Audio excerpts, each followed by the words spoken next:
Hello, everybody, and welcome to a new episode of the MinnMax Show, a place about games, friends, and getting better. This is a big one. My name is Ben Hansen. Thank you for being here. I'm joined by one Janet Garcia. Hello. Hello. Joined by Jacob Geller. Slitterhead. Okay, everyone who's here for Slitterhead, calm down. Yes, we will be talking about Slitterhead, but I don't want to see you in the comments. Just be like, when is Slitterhead coming up? Check the timestamps and sit down. Jeff Markiafava's here. That's me. Real Slitterhead energy. We're joined by Kyle Hilliard. Mario and Luigi Brothership. Yeah. Leo Vader's going to be joining us in a little bit as well on this here show, but by God, we got so much to get to. We have a ton of community questions submitted over there on Patreon. We're going to be talking about It's Only Money, which Leo's been playing and compared to Saints Row. I want to talk about that. Kyle, I want to check in with you on Batman Arkham Shadow. We're going to talk Metal Slug Tactics. We're going to talk I Am Future: Cozy Apocalypse Survival. Of course, we're going to talk about Slitterhead. Yes, everybody, we will get to Slitterhead. We're going to be talking Beastieball. We're going to be talking Mario and Luigi Brothership. We're going to be talking Lego Horizon Adventures. That's why this episode's a big one. We're also going to be talking about Tetris Forever. There is so much ground to cover on this here episode of the MinnMax Show. Couple things before we get to all these fun games, which, by the way, back at Game Informer, we've been talking for, I'd say, many years about like, how do we revive this? There's some way to revive this old format of the show. We used to do at Game Informer because we used to have a segment called Every Game is Interesting. And more so than I think any episode this year, when I was looking at this rundown of games that we're going to be talking about, I was like, truly, every game is interesting. This is the full spectrum, and I think every game we're talking about here is especially interesting for different reasons. Now, Ben, as a longtime listener to the Game Informer show, yes, sir. I feel like Every Game is Interesting was a segment that maybe never worked once. It was always like, hey, great pitch. And then it seemed like everyone was confused on the concept. It was just another way to make Jeff Cork mad. Yeah. So the idea of what we used to do is it was like, we had a big list of every game Game Informer had ever reviewed, and then we randomized it. And it's like, all right, well, check back in next week, and you have to write a little report about why your game is interesting. And it was a fun little test.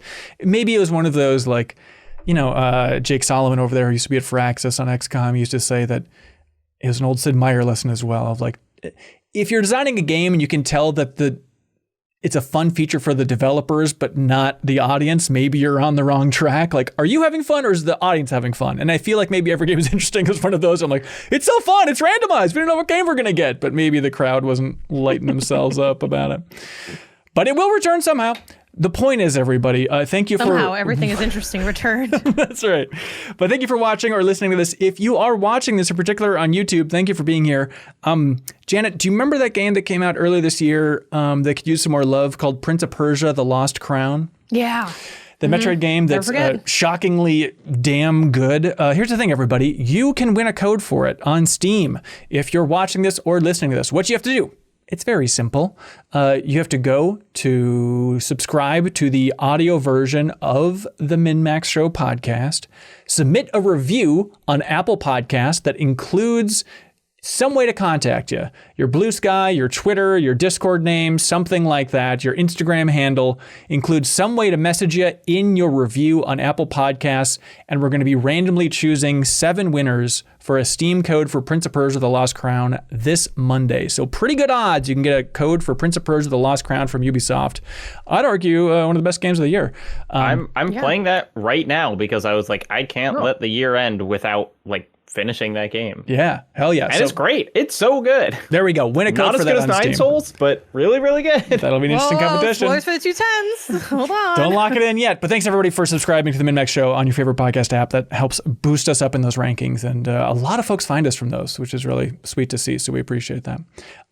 Okay. Tetris Forever. Let's get into this. A new Digital Clips game is upon us. Their Gold Master Series, where we've regaled you in the past with their journeys of Atari 50, with the making of Karateka that we've talked about, Llamasoft, the full history there with Jeff Winter.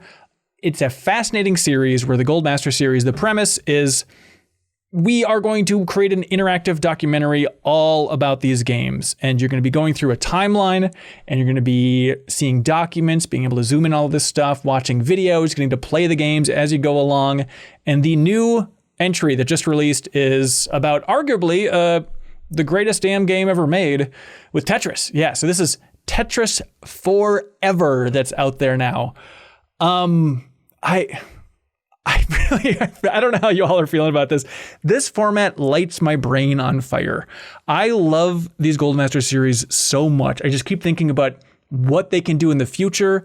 And every single installment, it's like, God, I am so thankful this exists. Because Tetris is such an interesting example of like, you've heard the stories, maybe you've watched a documentary or two. Kyle, maybe you were in theaters for the Apple film that released about the history of Tetris. But it's just so nice to have like a compact version of like, if you want the story of Tetris, here you go. And it's interactive as you go along. And I am just over the moon about this thing. Am I alone? Am I just gaga over this documentary format and everyone else is like, it's a couple of fine versions of Tetris. Moving on. Am I nuts? Is what I'm trying to say. I'm still like on the early sections of it. I plan to just play it like chapter by chapter. Yeah. If people need a refresher, which I'm sure we mention every time we talk about these games, but they're formatted in like a sort of chapter segment or just a game segment. So you can go through these timelines of each chapter. And like the first chapter, I think it's called like the greatest game ever or something, like how the greatest game ever like came to be basically. Yeah. And then it'll have timelines with videos of a couple of minutes. Sometimes there'll be photographs. And then sometimes they'll also like splice in a game in there. I think it's especially strong with it being like so focused on just Tetris and Tetris having a really clear through line. While I did play Llamasoft actually. Yeah. And it was a little harder to, I think, feel like there was a through line and a commentary in the documentary for me for that one, where it was a lot of, this is really neat, right? And it's like 8 cloudy people saying, this is neat, but they don't really like make a big commentary on it. I think because with Tetris, they took this more, okay, it's one game. We're kind of telling you like how it came to be. It's console porting, what it kind of did societally, and then sort of moving through there. I feel like the through line is a bit smoother. Yeah. I mean, nothing against Llamasoft, but I mean, Tetris is sort of, not as many more llamas as I thought would be in Llamasoft also. I'm like, I'm kind of just looking at like a square moving really slowly, which admittedly I have been thinking about a lot since playing. So it hit more than I thought it would. But yeah, I think this is a little bit easier to be like, I love Tetris. Yeah, Tetris is more known. I mean, it's arguably more important, right? I mean, yeah. Arguably. Say inarguably. I'm trying to be polite. What kind of this wishy-washy Someone nonsense? No, it's just, I think it's so cool. And like a lot of it comes down to just thinking about, what games could they present in this interactive documentary format? What could they tackle? And it's like, Tetris, I think is such an awesome choice because it's like, it's still like a privately held company that owns Tetris. And kind of the interesting thing about this entire package is it's sneakily the backdoor, probably the closest that Digital Eclipse will ever get to having an interactive documentary about Nintendo. Because there's a lot of Nintendo history packed in here. And so it's kind of like, if you're a Nintendo historian, I think you would also get some details out of here. But it's like the dumb thing that I keep getting struck by is just like, oh man, he's still alive and pretty young. Like the guy who made it just seems it's one of those things where it's like, the guy who made Tetris is still like, I don't know, 60, like however, I don't know how he's aged, but like, it is that kind of like the primary sourcing is amazing. That you're not talking to other people about what Tetris meant. You're talking to the guy who made Tetris about how he made Tetris. And like, there's a thing where it talks about like he had the computer that it was originally built for, which was the something 60, Electronica, I think. The Electronica 60.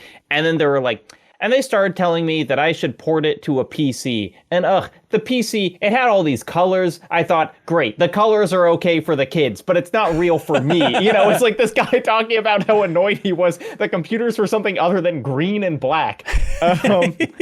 I think something that's actually useful in this conversation for me is framing it as a documentary and not kind of a museum exhibit, which is kind of what I went into it thinking. And I say that because like, if you went to a museum and they just kept telling you to sit down for 3-minute videos, I would be like, this is kind of not a great exhibit, that it's like, I want more interactivity or whatever. And that's what a lot of this is like you sit down and you watch, if you're watching all the videos, 15 minutes of videos, and then you maybe get to play a version of Tetris. And like, I think as a documentary, that's way more interactive than most documentaries are. But maybe it's like, it is a pretty passive experience. And the videos are not particularly visually engaging. You know, they are just kind of a filmed talking head. What do you want? For the most part? I don't know. Plenty of documentaries are things that aren't just talking heads. I mean, they got plenty of B-roll. They're showing the game. I feel like what else do you expect from a Tetris documentary? And I make video essays for a living. There are ways to make these things interesting. They should have had pieces falling in front of the camera at all points. Like actually put it in front of the lens of the screen. I agree. Like, I wish they let me play Tetris while this guy is talking. Like, I think that would surfers kind of situation. I hate to be like a brain rotted whatever, but like, yeah, you know, when it's just a static shot of like a very smart and charming 65-year-old Russian man talking to camera, I was kind of like, I wish I got to just play Tetris during this. That is actually a pretty good point. Yeah, I do think it could have been enhanced by sort of having a version, you know, it has these kind of different approaches, like the timeline, just the games. I think a version that kind of melds the two, almost like in a tutorialized fashion, like getting to hear, like, I forget what the name of that first version of Tetris is, the one that's like the first one, right? Just like kind of shapes made on like a falling screen, like just kind of brackets almost. Which they created in this, and you get to play it, which is cool. But yeah. Yes.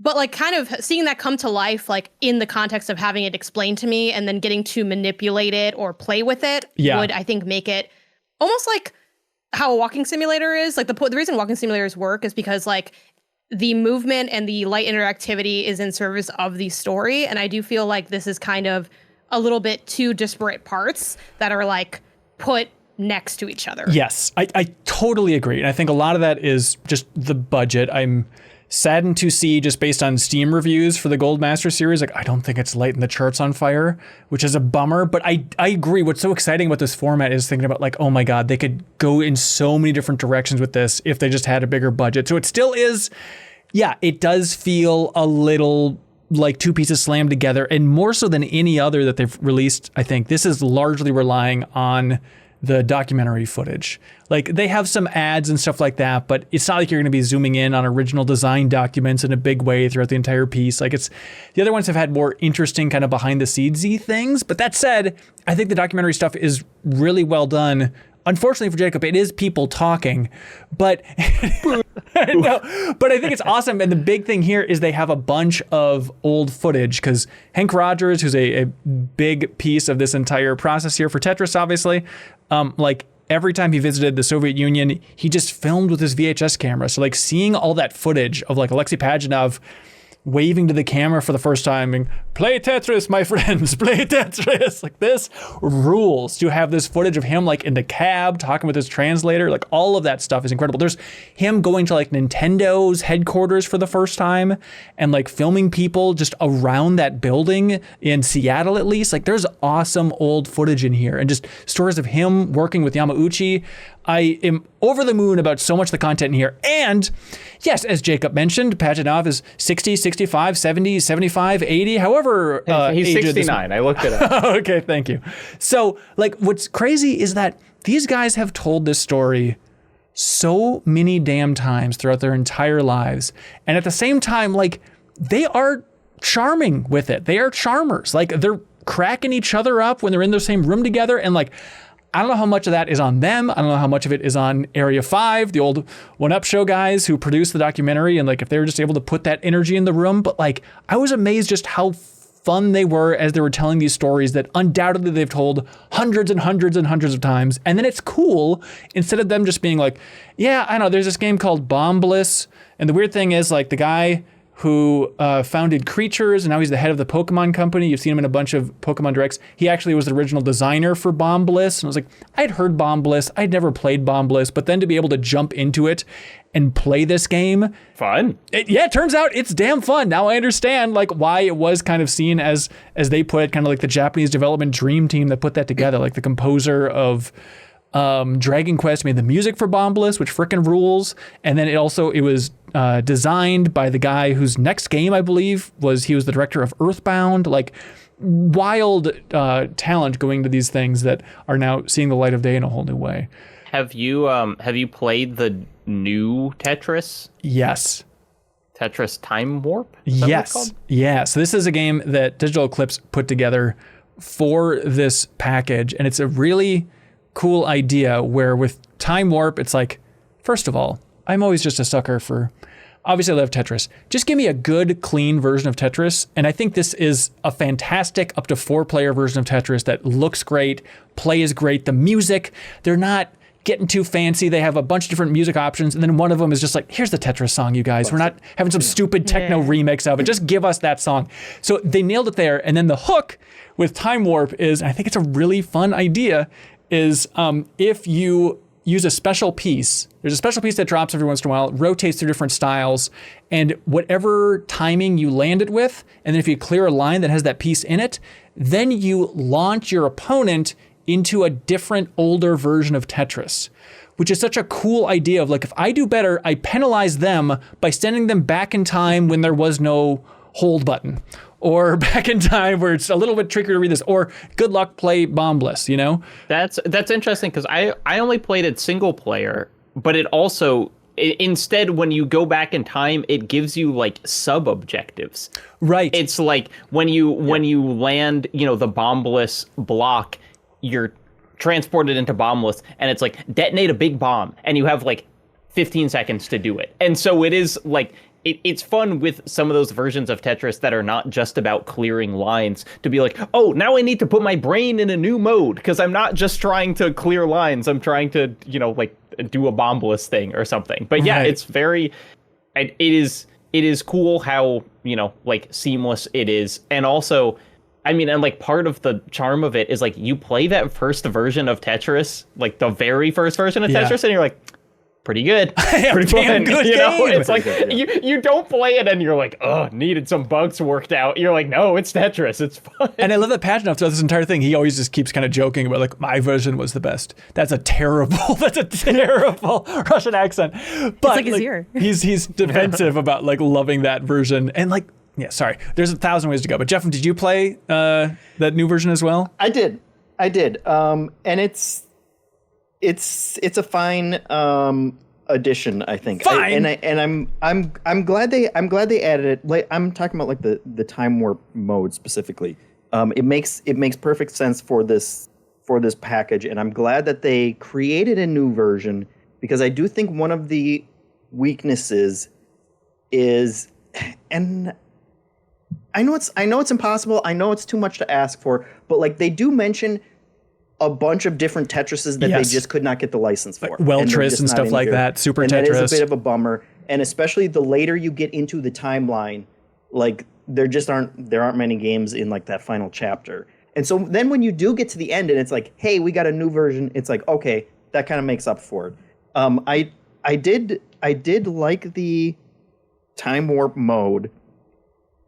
It is a little weird, like when you're playing single player, those time warps come up a lot. And it's a weird thing where, like, I had just listened to, Alexi and Henk talk for like 5 hours about getting in the zone and the flow of Tetris and like the zen of Tetris and whatever.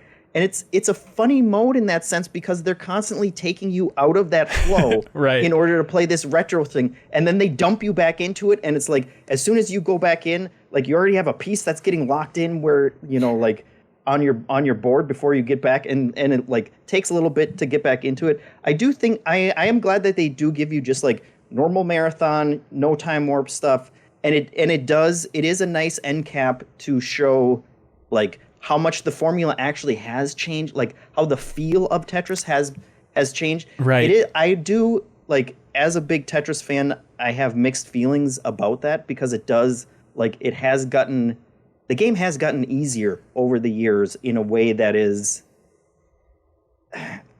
like, I guess it's ultimately good, but it feels like I played Time Warp Tetris one time, and the match lasted in an hour, and I was ready to just exit out of it, because it was just like a very long match of Tetris, and they have the thing where you can like just keep rotating your piece at the bottom, which Hank talks about too. And he says like, hey, it's like two different types of ways to play. He goes into like the Tetris guidelines in one of the segments too, which I feel like is kind of a controversial thing for Tetris fans because they did like standardize a bunch of things that rounded off a bunch of edges and made a lot of Tetris games feel the same. And he kind of said at the end, he was like, we're kind of rethinking it, like the randomization bag for how you double the bag. Like, we're kind of rethinking that, and that kind of got me hopeful a little bit. But like the selection of Tetris games, it is true. Like you can pick up any one of them, and they are fun. But there are like you get a lot of versions of Bomb Bliss in here. You get a lot of kind of ports of a similar Tetris, and you could just tell like they couldn't get some of the more like the ones that were licensed out to a bunch of stuff. Obviously, you're not getting Tetris Grandmaster series in here because that's Eureka and the you're not getting it seems like there's been tensions Tetris around there. And the Disney Tetris I would have loved to have in there because that was the director of Breath of the Wild. That was his first game that he worked on, was that Disney Tetris on N64. Yeah, it's hard to not feel like spoiled asking for things, but like visually, my favorite Tetris is for the CDI, which is like completely unplayable and kind of unemulatable in like a normal way, and it's just this like incredibly beautiful Zen version of Tetris with like really different music and whatever. And when I saw this announced, I was like, oh my god, am I gonna finally get to play the like CDI Tetris? Ooh. It came out in like 92, but it's not in there. It does feel when you see how many Bomb Blisses they've included, it's almost like an inclusion that makes it feel more limited, where it's just like, why did we get 6 Bomb Blisses? Yeah, but then it's like Echo Fighters in Smash Bros. It's like, why do we have 7 Marths? Yeah, and they talked about the mobile rights, which was interesting, and there was like one of the slides about it was like the Japanese mobile version. And I think that was the mobile version I had when I lived in Japan. And they had a great like flip phone version of Tetris that had like 3 unique modes. One of them was Cascade mode, which they talked about in different videos. And I didn't find a version of that. I don't know if there was a version of that in one of the included games. In a way there is, because in Tetris Time Warp, if you land the piece when it's gold, then it cascades everything below it. Yeah, so if you want about that, I want a Tetris Cascade mode. I want the actual like mode. And like it was also interesting. They don't have the Game Boy version, right? Playable. Correct. But in the new version, they have like classic 84 version, which is very clearly like mimicking the Game Boy version, and it's just like you could feel right underneath the surface of like, oh, they couldn't get a lot of licenses for some of these other ones, and that's a little At the same time, they have Hatris, so everybody can shut up. If you want to play Tetris with hats, it's right in there. I played like a half an hour Hatris. That was my first time playing Hatris, like in my life, and I like booted it up, and I'm like, this is dumb. And then like a few minutes later, I'm like, this kind of eats though. I don't know. This hat eats. Yeah, like it does kind of. I'm like, this is now we're just. What are we doing here? Hatris, come on. And I'm like, it's a little fun. I'm not gonna lie. I was disappointed that they didn't have Faestris, which they talked about. Where it's like make Gorbachev in there and stuff. Super weirdo version that would have been nice. The one I was bummed about was this is one of my favorite videos in there. Are a couple of videos where the next game that Pajitnov made was called Muddle. And it was like this crazy board of like slide cards and different suits all over here. And they have this old video from, I think like the 80s of this interviewer like trying to understand it. And you can tell he's just like, this makes no sense and I hate this. But he's trying to be nice for like, it would have been cool to have an interactive Muddle in there. Like those rights. And I was really happy that they added the Go game. Yeah. That Bulletproof Software did originally. That was like their first one. Unfortunately, it brought up a lot of bad blood between Jeff and I anytime Go is brought up. I couldn't find an option that just let you say, okay, it gets complicated from this point, so you can just stop. That's what I'm saying. They're limited. If they had the correct version of Go, they would go by the Hansen rules. But again, they really blew it. They the bed with Digital Eclipse's efforts here once again. Meter in the corner that builds up so you can eventually flip the board. Yeah, right? Just over the exactly. course of the game. No, the but insanity meter just off to the side. the big one though is that they have Battle Gaiden, Tetris Battle Gaiden, which I'd never played before, and this is the one where you have different abilities. It's apparently very popular for like competitive Tetris, which I want to play a lot more of, but I played a bit with my wife and it is fun where you're kind of choosing a character, and then as you build up powers, you have like 4 different abilities for each character, and it's like wild, weird stuff of like, if you hit it, then like wherever you move your piece, you move the opponent's piece the same way, or you like take out all their magical pieces. Like, Jeff, did you play that at all? Or do you know of it from back in the day? I played a little. It was very confusing. I was playing against the CPU. Okay. And I got my butt kicked. So apparently, Yamaguchi said their games weren't hard or tough enough for Nintendo, but that one was living up to it. Yeah. Oh, good. Yeah, I do want to play some more local multiplayer version of that, because I think like, if you really get into your character and understand their abilities, like it does seem like a really fun version of competitive Tetris. So I loved it. And it is wild. And it can be a little bit glossy at times with the documentary of like, hey, we're friends and we've been friends forever. But I think it's such a wild story of, did you get to that point where they were talking about like, all right, Alexa, you should probably get a lawyer.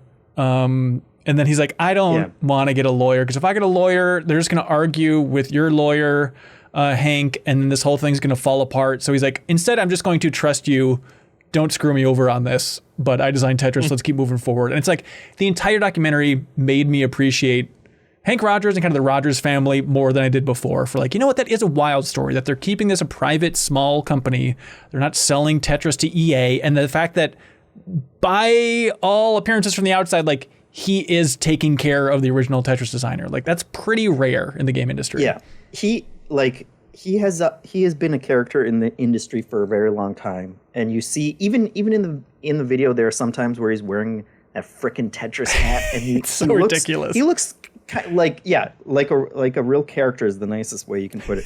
But you do like, you get enough of his backstory. The fact that he made that old RPG, Black like, he Onyx, was a programmer. Yeah. He did have the chops and the business chops to like figure all of this licensing stuff out, and I did walk away with a better appreciation of him.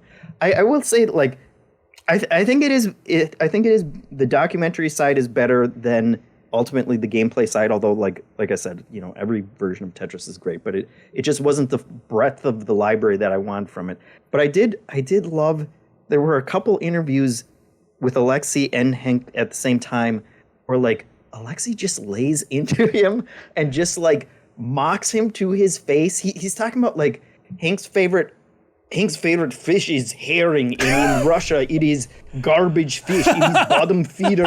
And he's just, like, openly laughing in his face. And it was like, you got such a sense of like, whatever their weird relationship is, like, obviously a friendship, but like some weird. They stressed, like, Hank's daughter stressed how completely different their personalities are, right? And you could see in some of those moments, it was like, man, like, how fed up is Alexi at times with him, and like they must, like, there's an odd couple vibe there to their relationship that comes through in a funny way. Yeah, especially because, like, you're looking back and it's like, oh, all right, here are the original ads for, like, the MSX version of Tetris and all this stuff that Hank has the rights to, and it's like every ad is just like Hank, like, licking a Tetramino as it's dropping. Everyone is like, hey, I'm in here too, like, trying to shove himself into every situation. So yeah, I mean, I really like too when Maya, his daughter, is like, I'm his daughter, so I can say it. Like, he is nuts, but it's nice to have Alexi there to stabilize him a little bit. And I was in that camp of, like, I shot a video with them at E3 like 2013, and it was them talking with the designer of Threes.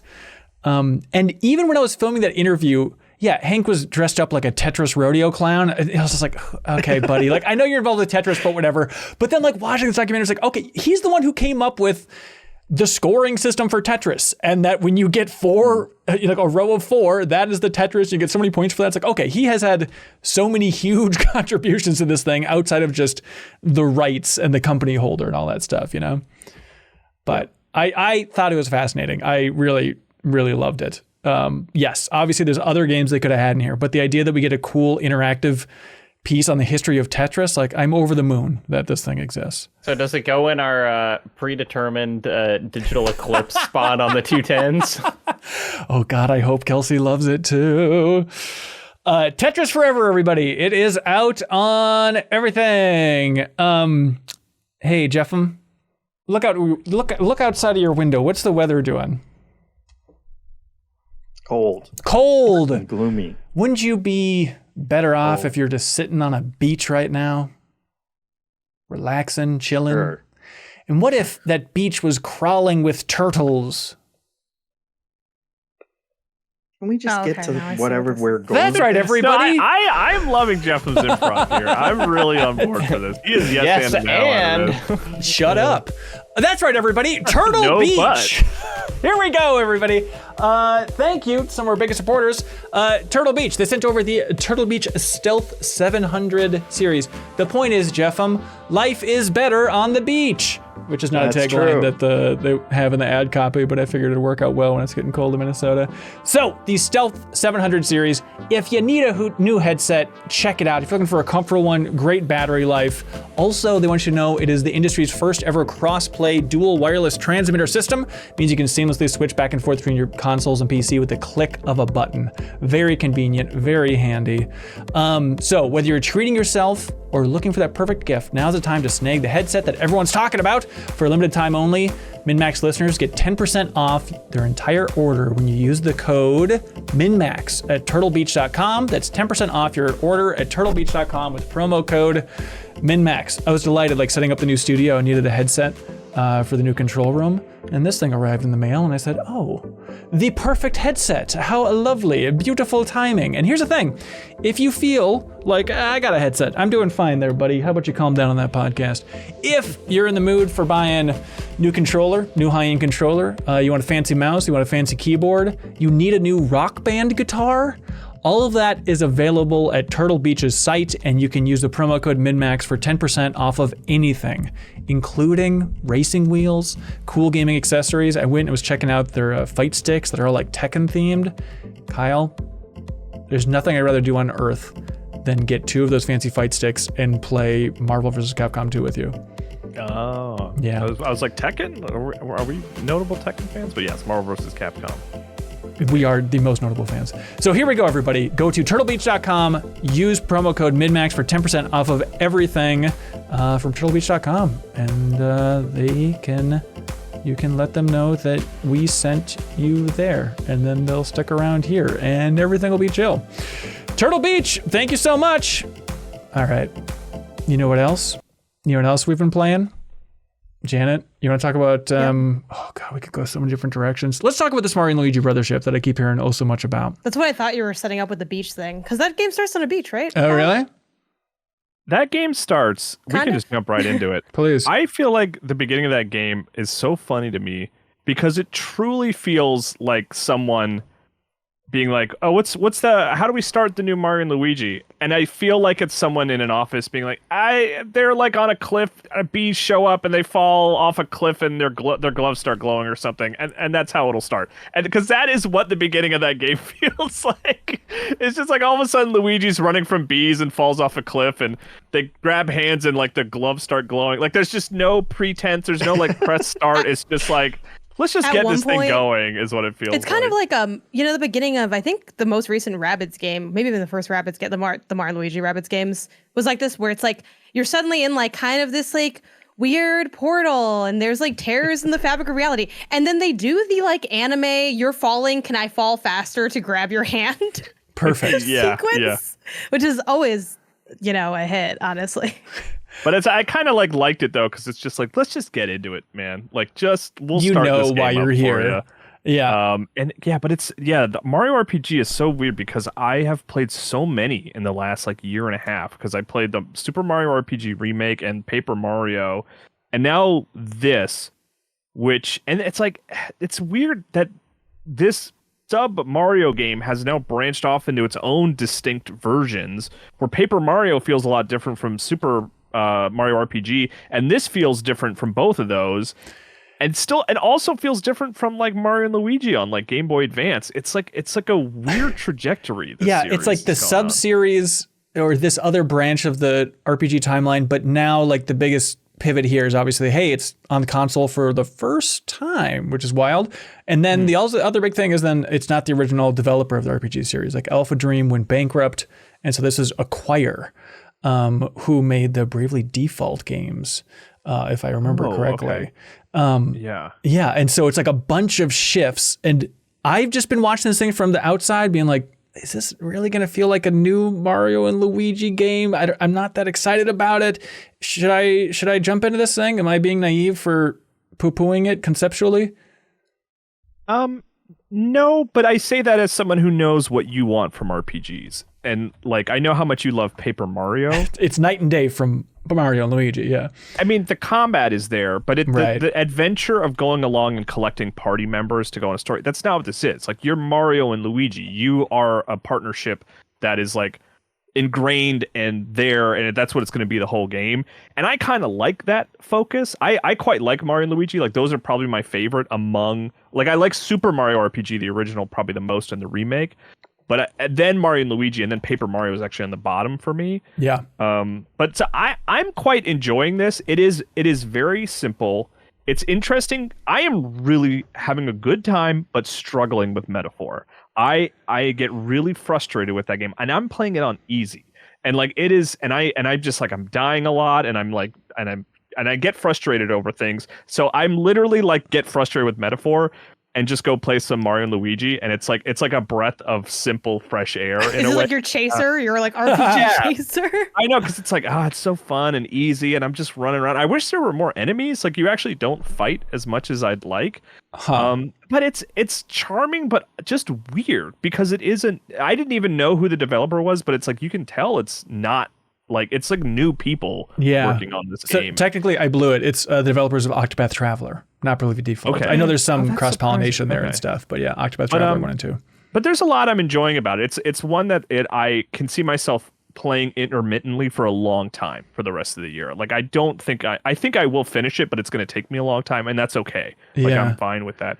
Janet, how do you feel about it? I don't know what your history is with Mario RPG. Like, I get the sense that you don't like it as much as me from sort of like discussions in Slack and stuff. Yeah. My history is pretty sparse, but I loved Mario and Luigi Bowser's Inside Story. Yeah. That game rips. It's so cool. It's so fun. It's got like such an innovative hook of like you're going inside of Bowser, which I don't know. It sounds kind of weird, but like that's also the point of, I feel like the Mario and Luigi series is like supposed to be like a little funkier, a little bit more creative, a little bit more intriguing. Silly, And just silly. Yeah. And I think this game, for me, these games have always been like simplistic. That's kind of their hook and their appeal. And I think Nintendo at large is really good at doing that kind of thing in different genre spaces. They're like, do you want a simple, I know they don't own Pokemon, but like a simple RPG, Pokemon, oh my God, so loved for like these different reasons and whatever. You know, we saw it with like Mario plus Rabbids. It's like, oh, like, do you want turn-based combat, but like way simplified? It's like, yeah, like, and you did it so well. But then I think they also, besides delivering on the face simplicity, I think one of their other sort of design ethos that I feel like when it hits, that's when it hits, is having like a little bit of additional depth that you can go into. And I'm pretty early in Mario and Luigi Brothership. I'm only like 2 or 3 hours in, but like it's, you know, maybe Kyle, I don't know how far you seem farther than me. Like, does it get about the same? Yeah. Does it? Okay, it's so mind-numbingly slow. It goes so slowly, and it's so chatty. And I think there definitely is, like, that's kind of, again, part of the appeal is the story and the characters and like the little quips. But I think when you're not a story game, I think good story often requires a bit of brevity, especially in a video game where it's like, okay, we want to get into the action, get into what we're doing. And there's so much like just really long dialogue points. And it takes like forever to even get the hammer. And it's just, now we're talking, Janet. Now we're talking. I just feel like it's dragging out. And I'm like, look, you were never that interesting to begin with, which is fine. But we need to like, I just feel like it's just like a not strong version of, I think, what this format has been for me in the past. I click through that dialogue very quickly. I'm not skipping it. I wouldn't say I'm skipping it, but I am not absorbing each sentence carefully. I'm like, okay, I got it. This was my experience with Dream Team, where it's like, oh, there's really clever stuff in Mario Luigi Dream Team. I like it. I played up until like the final area in that game, but it's just the entire game was just like, you guys need to talk less.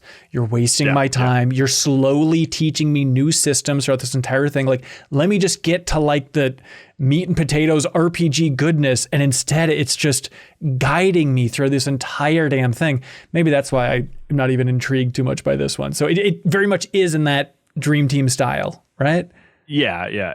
There's a lot of like explaining of what's going on in this world, and Mario and Luigi don't really talk. You know, they're just like they just sort of mumble when they have their things to say. Right. But with an accent still, which is a little weird, like the fake Italian speech, and here's strange. Well, like maybe you should just nod it. I don't know. It's one of the reasons I wish there were more enemies. Like, I'm surprised at the dearth of enemies because it's like I want to just do the combat more. I like the box, like carrying things around and like switching them. There's like a puzzle with a seesaw and stuff like that kind of stuff I enjoy and I want to do more. But it does put a lot of barriers in front of you of just like, we're going to talk to you for a while. It's like, you really don't need to. It's fine. I'm having a decent time. You don't need to explain why all everyone's faces looks like power outlets. Like it's fine. I get it.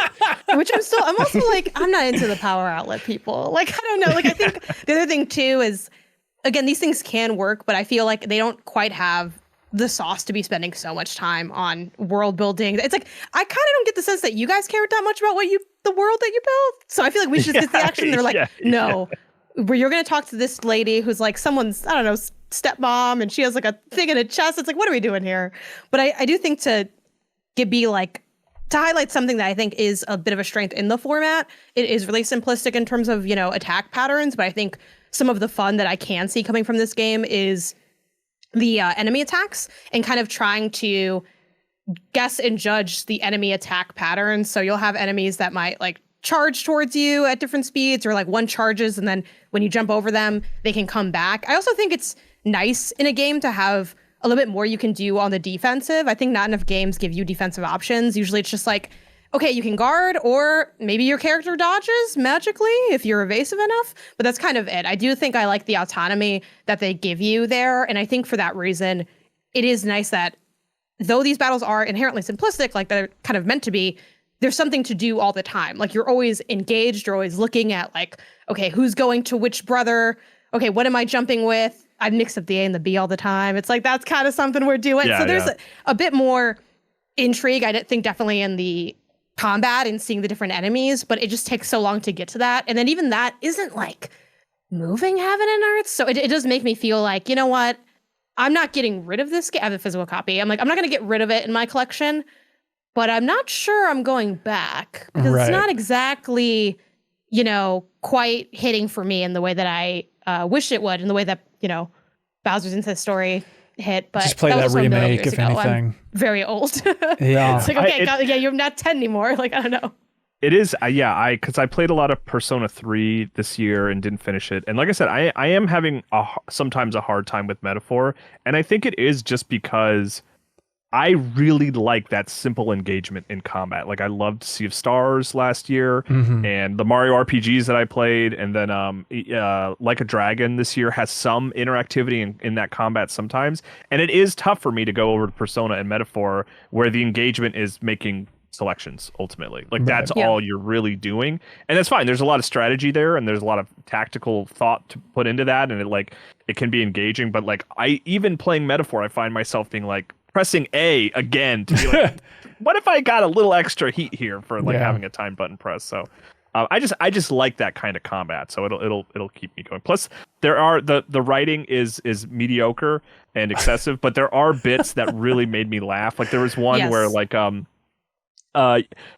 there's this gate you have to get past, and you're like, how do we get past this gate? And Luigi's like, I have an idea, and you press a button for him to have an idea, and then the idea is he just like runs at the gate and just squeezes through, just like compresses himself to go through the gate, and that really made me laugh because I was just like, that's your idea, is to just like squeeze through. I'm a genius, and it's like your idea is just to squeeze through the gate, and that kind of thing I think is funny and fun. Luigi, as normal, is carrying this brothership because Mario.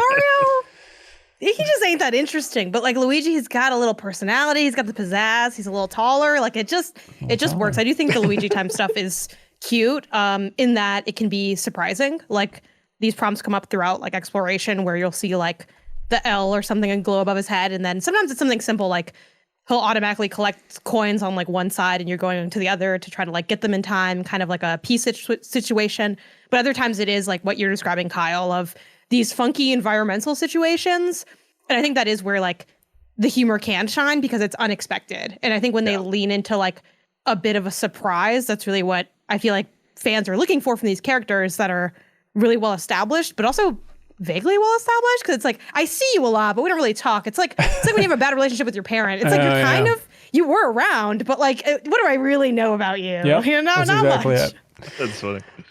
Brothership, everybody. Kit and Chris on their podcast, they brought up the idea of like, is this the last Switch exclusive first party game? It might be. Like Metroid Prime 4, if that's going to be cross-gen, if that weird MMO thing, if that's going to be cross-gen. I bet there'll be a surprise. I guess we are in November. We're getting I was out about there, to man. be like, oh, they'll announce There's gonna be, something. like, It's like, I don't know. not, Toad's Puzzle Quest is going to come out, and we're going to be like, it's okay. You know, I that don't could know. be. Yep, that's probably true. Like, where's Captain Toad? We're all going to guess it and then be disappointed when it's not Captain Toad. I can see that happening. Yeah, it could happen. There's this other game that I feel like is in a similar vein, maybe. Lego Horizon Adventures. Jeffem, your favorite franchise, Horizon, it's back, baby. Right. It's everything you want. I don't understand. Why aren't you excited? Tell me if it's good or not. Somebody, come on. All right, so I've been playing a heap and helping of Lego Horizon Adventures, maybe like 9 hours in, something like that. Okay. Yeah. That's a lot. Yeah. It's almost all Slitterhead. Yeah, we're talking Slitterhead numbers. Lego Horizon Adventures is Jacob my only tells Slitterhead. time in Slitterhead at hour comes. That's what I do now. Yeah, Jenna, how much have you played of Lego Horizon? I've only played like an hour or two. I did chapter 1. Okay. I'm not sure how many chapters there are. It's like 6 maybe or something. I don't know either. But yeah, if you only played chapter 1, you have no idea what this game holds, Janet. There's so many surprises now. I think you have an exact idea of what this game is. Okay. Jeffem, is it good? The answer is, it is solid and super simple.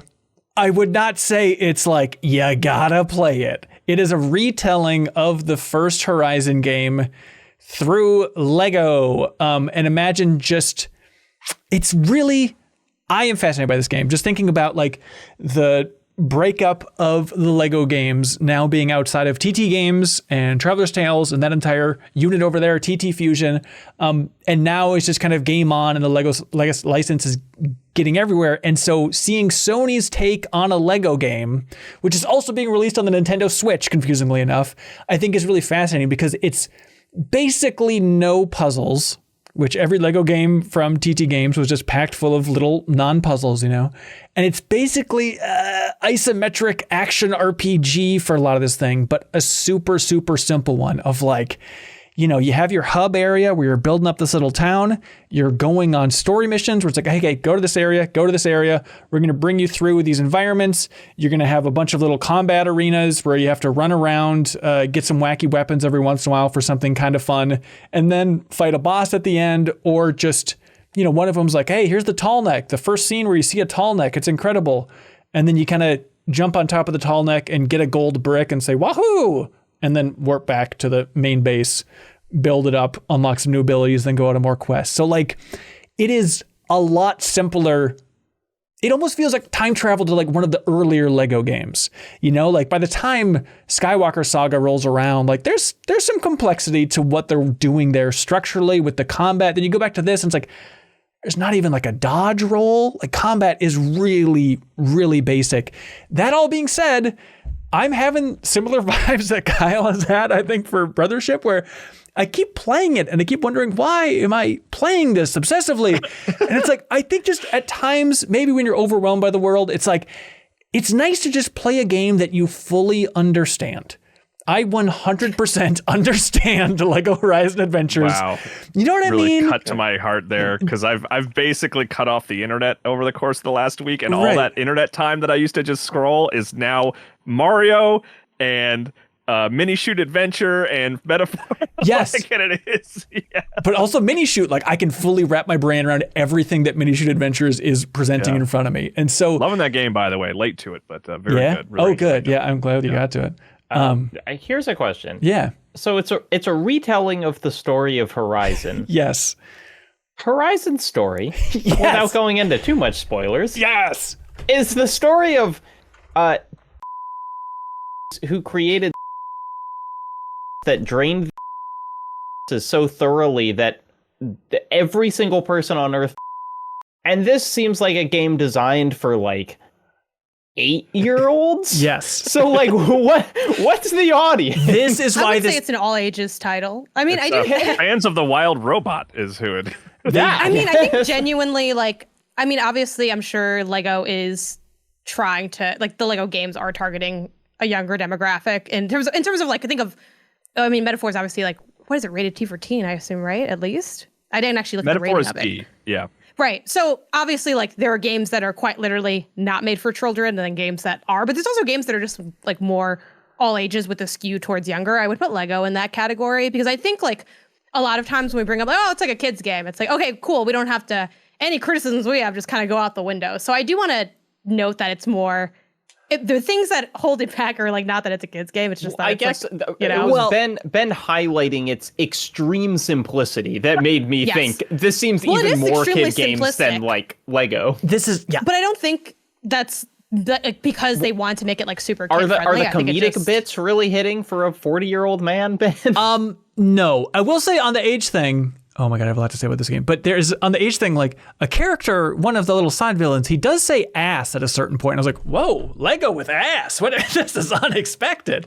Also, they do some of the heavier story stuff, but one thing I've noticed they've gotten rid of, Ben, maybe it comes up later, is like how everyone hates Aloy. They're like, let's pretend that we weren't prejudiced towards this outcast. They kind of removed that part of it. And I Yep. wonder if that is because prejudice is too real for the kids or something. But they do have the other wrappings. They have like a character that dies in the first game dies here in a similar, which I was so waiting for and so looking forward to. But I also have a lot to say about this game. To Jeffen's question, is the game good? I would say the game is barely good or Sure. just okay. Like it's somewhere between there. Like Correct. it is a 7 of a 7. It's maybe a 6 of a 6 if I'm really being honest. Right? I think okay or good is kind of where I would put it at. I could see why someone would say it's mediocre, and I think that's a fair assessment, but I personally would put it to okay to good. As a Horizon stan, and as someone who's down for a basic time, if I'm enjoying my time, I'm having a great time with Lego Horizon Adventures. Oh. I'm not going to hold you. It is a lot of fun. Hang on, now I am on a roller coaster, Janet. Okay, you love it. It's the Because best. in case you heard it here first, you can really enjoy a game that isn't actually that good. Yeah. It is possible in that game is Lego Horizon Adventures. Yeah, as a Horizon stan, it's really fun to see what they do with the story, which is this funky sci-fi anti-capitalist story of like how they handle the cultists and how they handle like different characters dying and how they handle like the again, I kind of want to spoil Horizon 1 for people, but like I think some of the Jacob reveals just of who is did obsessively, but sure. no, because I think actually that isn't much of a spoiler. That's Okay. pretty like there's other reveals in that game that I think are really interesting. But Sure. like learning in this game, you learn a lot earlier, like who is Aloy in the midst of, you know, her journey kind of vibe and stuff like Right. that. And I love how quick hit and funky it is. There's also like I find it funny. It's cheesily funny, but like there's, you know, this is a spoiler for the first like 10 minutes of Horizon 1, so I think it's fine. But Roast dying, like the father figure that Aloy has, and like he dies in a similar way, he like explodes, which is so hilarious. And he's like, so that's how I got the narrator job, because he like narrates the game. I'm like, I'm sorry, I think works. that's funny. If you don't, that's fair.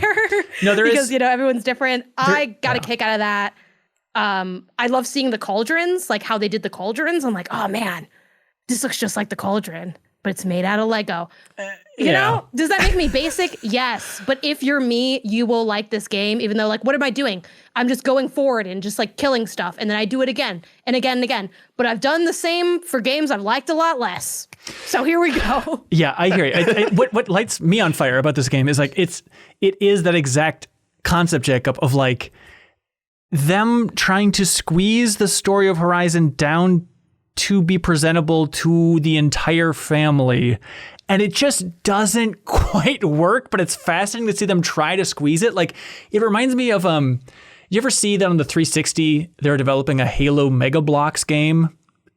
And it's like, there's like leaked footage of this Halo Mega Bloks game. It's like, yeah, they had the same problem. It feels like that, of just like, it's such a weird fit for these two things. And when I think so much of the story of the first Horizon and what's kind of was compelling me through that game was just like the mystery of the world. Who is Aloy? What are these machines doing here? What is happening? And maybe it's just because I already know that story because I already played it, but they try to tell that same story here. Like, it's Elizabeth. Why does she look like Aloy? What's going on here? And it's like, all of that in Lego format, I feel like does not work because there's zero wonder of the world. You know, you're not looking out over a beautiful pigs, right? So everyone looks like every. Right, that's exactly it. Well, they actually like play on that where they say, "Oh my God, it's Elizabeth. Hey, she looks just like you, Aloy." Like they like say that very explicitly. Right. I would argue, Ben, they're not necessarily trying to tell the same story. I mean, they are retelling the plot points, like some of the plot points, but I would argue they're not trying to convey like the suspension. Like, it's not about it being a good story. It's about it being, to me, a goofy, trimmed down reference to a story you already know. Like, I think if people are entering this, like, I've never played Horizon, let me get a Lego version of it. Like, this is not the way to consume the story. I feel like the story is for people that know that story. They're fans of it, and they're just curious, hey, what's like the weird okay, but then who is the game Well, for? this is a question. I mean, I played this game with my nephews. Like, I just want to see what how they're going to react to this whole thing. And so I was like, all right, I'm going over to your house. We're going to have a big game session. This is going to be great. And every time there were characters talking, trying to untangle the mystery of the world of Horizon, I would just look at them and they were bored off their butts. Like, they liked some of the combat. They think the machines look cool. And then like we played for 40 minutes and they're like, can we play that other Lego game with the racing, Lego 2K Drive? Can we play Roblox again? I was like, no, we're going to keep playing this. Like, they did not care. But I bet if they saw like a trailer for Horizon in the future, they might now like that brand a little bit more. So like, from PlayStation's point of view, mission accomplished. And by the way, code provided by PlayStation, as they require us to say, so they did send this over. So I don't think the narrative stuff works. I do think like it is funny enough. It's not Lego City Undercover funny, but I think that's genuinely one of the funniest games ever made. You know what's funny? Lego City Undercover is the first Lego game I ever played. I was like, wow, these games are really good. Yeah. And they never made a game as good as that. That was not true. Like, these games, I think these games are also largely not that great, which is like, I don't know, this is kind of where the franchise has sort of ended up anyway. So I think kids just really want to find their own thing, and we were the same way when we were kids. But they just like they anything that has just even a waft of like, this is an adaptation of something from another generation. They just turn away. I think it they feels, just want their own stuff. It feels like a parent who was a fan of Horizon would get this so they could play it with their kids who they couldn't play normal Horizon with. Yes. Which is it's just weird for like a couple reasons. One of which is like, Horizon is not that intense of a game. It feels like the spectrum of ages that you could be, where you would like be into Lego Horizon but not able to handle normal Horizon, would be like 2.5 years.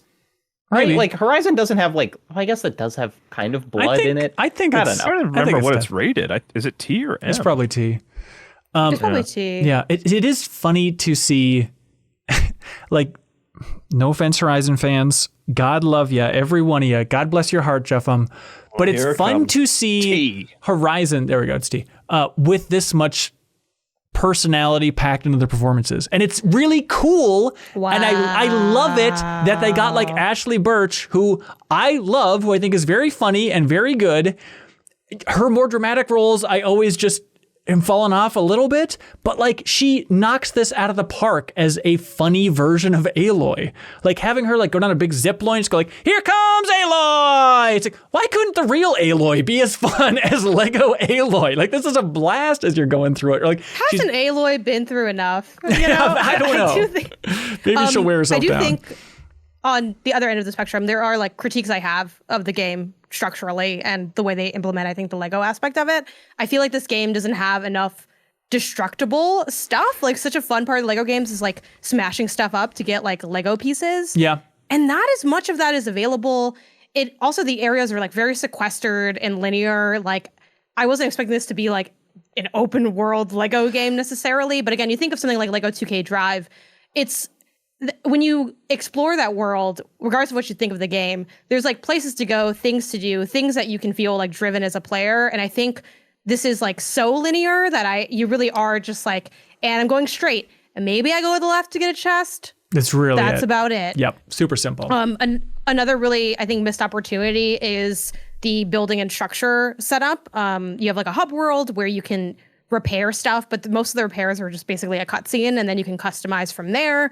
I think also like this is the entire premise of this franchise mechanically is that you destroy robot animals to get their parts to make stuff. Mm-hmm. Why am I not picking up their parts to make stuff? I feel like that's a huge oversight in the structure here. And I know some people might argue, oh, it's for the simplicity. Again, the kids thing. Again, you can make it for a kid. You can make it for a 30. I don't know. I'm 30. I'm playing. I'm going to talk about it on a podcast. So I don't know. It is what it is. You do narratively build stuff with the machines later, but it's not like the core gameplay loop. I hear you on that front. I wanted that aspect of it there. But yeah. And I think I would have liked something more like some type of like lock on or way to like be stationary, because aiming is a little rough in this game. You like hold down square to do a hard target and then highlight the pieces. But ultimately, I don't know. Maybe I'll burn out later and be like, actually, it's too simplistic and I'm not going to carry it through. But I really like the time I had with it. It's very much you sit down,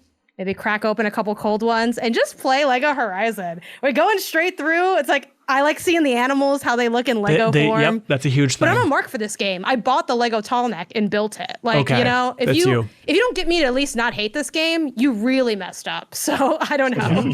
It is. So like as you go through the game, you get like more options for customizing your town and stuff. And it's kind of wild because they have like Lego Ninjago in there, Lego City. And it's like, well, the premise is those are remnants. Yeah. It's like those are remnants of like the old world. And it's like, in this world, it should be like old Lego sets that are filtering through. And so eventually it's like, well, I'm going to make this game Lego City Undercover too. So my entire home base, it just looks like Lego City designs. And like every bush where it could be now, it's just like a police tower. And like Aloy's dressed as a cop. It's a whole distinct vibe for the way I'm trying to bend Lego Horizon Adventures. But Kyle. ACAB does include Cop Aloy, by the way. That's right. Aloy Cop, oh, bastard. That's right. Kyle, I figured you might care. So Studio Gobo made this, who's done support for a bunch of other games. A little bit of a cursed company. They've done support on games like Redfall and Hyperscape from Ubisoft. They also did like a bunch of Disney Infinity stuff, which I can feel that DNA in here for sure. But then like it seems like the main writer, Mark Labras Hill, but he wrote for the Fable series, like going way back. Oh. Yeah, it's like Fable 1, 2, and 3 and stuff. And then he also wrote for like Sackboy: Big Adventure. Is there a fart button in Lego Horizon? No, it could use more fart jokes. Yeah. I will say, and Jeff, I don't know if you want to make the time. It's fair if not, because it's not that interesting of a game. I would love to see what you think of it, because I think you're either going to really like it or really hate it.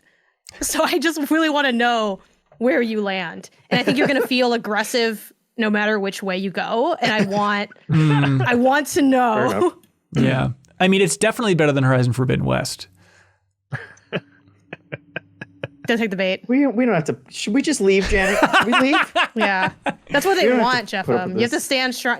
Part of being part of a group like this is you have to stand. If Metaphor Fantasia has taught me anything, is that you just go through it. Just go right on through it. There it is. By the way, last Lego thought, I swear, before Jacob falls asleep. is what Sorry, is I just Googled Horizon sequel because I was like, have they announced that third game? And I got Horizon and American Saga Chapter 2. That's exactly it. Yeah. I can't wait to see how they resolve all the story stuff. But there were leaks over the last couple of years, Janet, about there being a Lego soccer game called Lego Goal. To the point that like I got confused that it wasn't even announced. Not leg goal? Not leg goal. It's been years of like this thing is on storefronts. And so I don't know if it's just hung up with like FIFA licensing, but in theory at some point there's going to be 2K releasing their Lego Goal game, which I'm very curious how that does as well.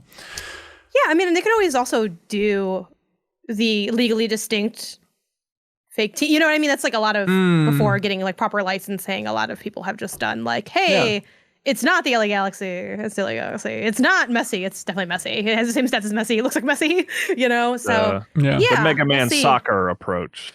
Exactly it. I would watch soccer if it was the Mega Man soccer teams in there for the official league. I'm curious if you out there are enjoying Lego Horizon Adventures because it's simple. You know, the few, the proud. Let's go. Yeah. You know? There's nothing wrong with turning your brain off. Sometimes you don't want to think, you know? Yeah, that's it. Don't make me defend it. But then again, I do look forward to playing it every time. So yeah, like you're 9 hours in, you cannot cast a stone towards me, Ben. I cannot. 9 hours in, you could have completed 1,000 times resist. You could have played like 2% of Metaphor. Yeah, you know what I mean? It's not. 2% is very generous, Kyle. Okay. I don't think that's 2% of the game. Do you guys hear that? There's reindeer on the roof. Who's arriving? Christmas cheer. Oh, Leo Vader is here. Truly, it is that time of year. Never fear. What is happening? And Called improv, Jeffum. It's a Christmas rhyme, Jeffum. you never heard of a Christmas rap? Reindeer. Oh, Now you're getting it. welcome, Leo Vader. We have so many games we can talk about. And no, people in the comments, knock it off. We're not talking about Slitterhead yet. Relax. Chill out. Go home. Watch us at home. Leo Vader, we got you in here because there's this other game that we could talk about. But first, let's talk about Slitterhead. Here we go, everybody. Nice. Slits open, heads wide. I like this game. Stop it. All right.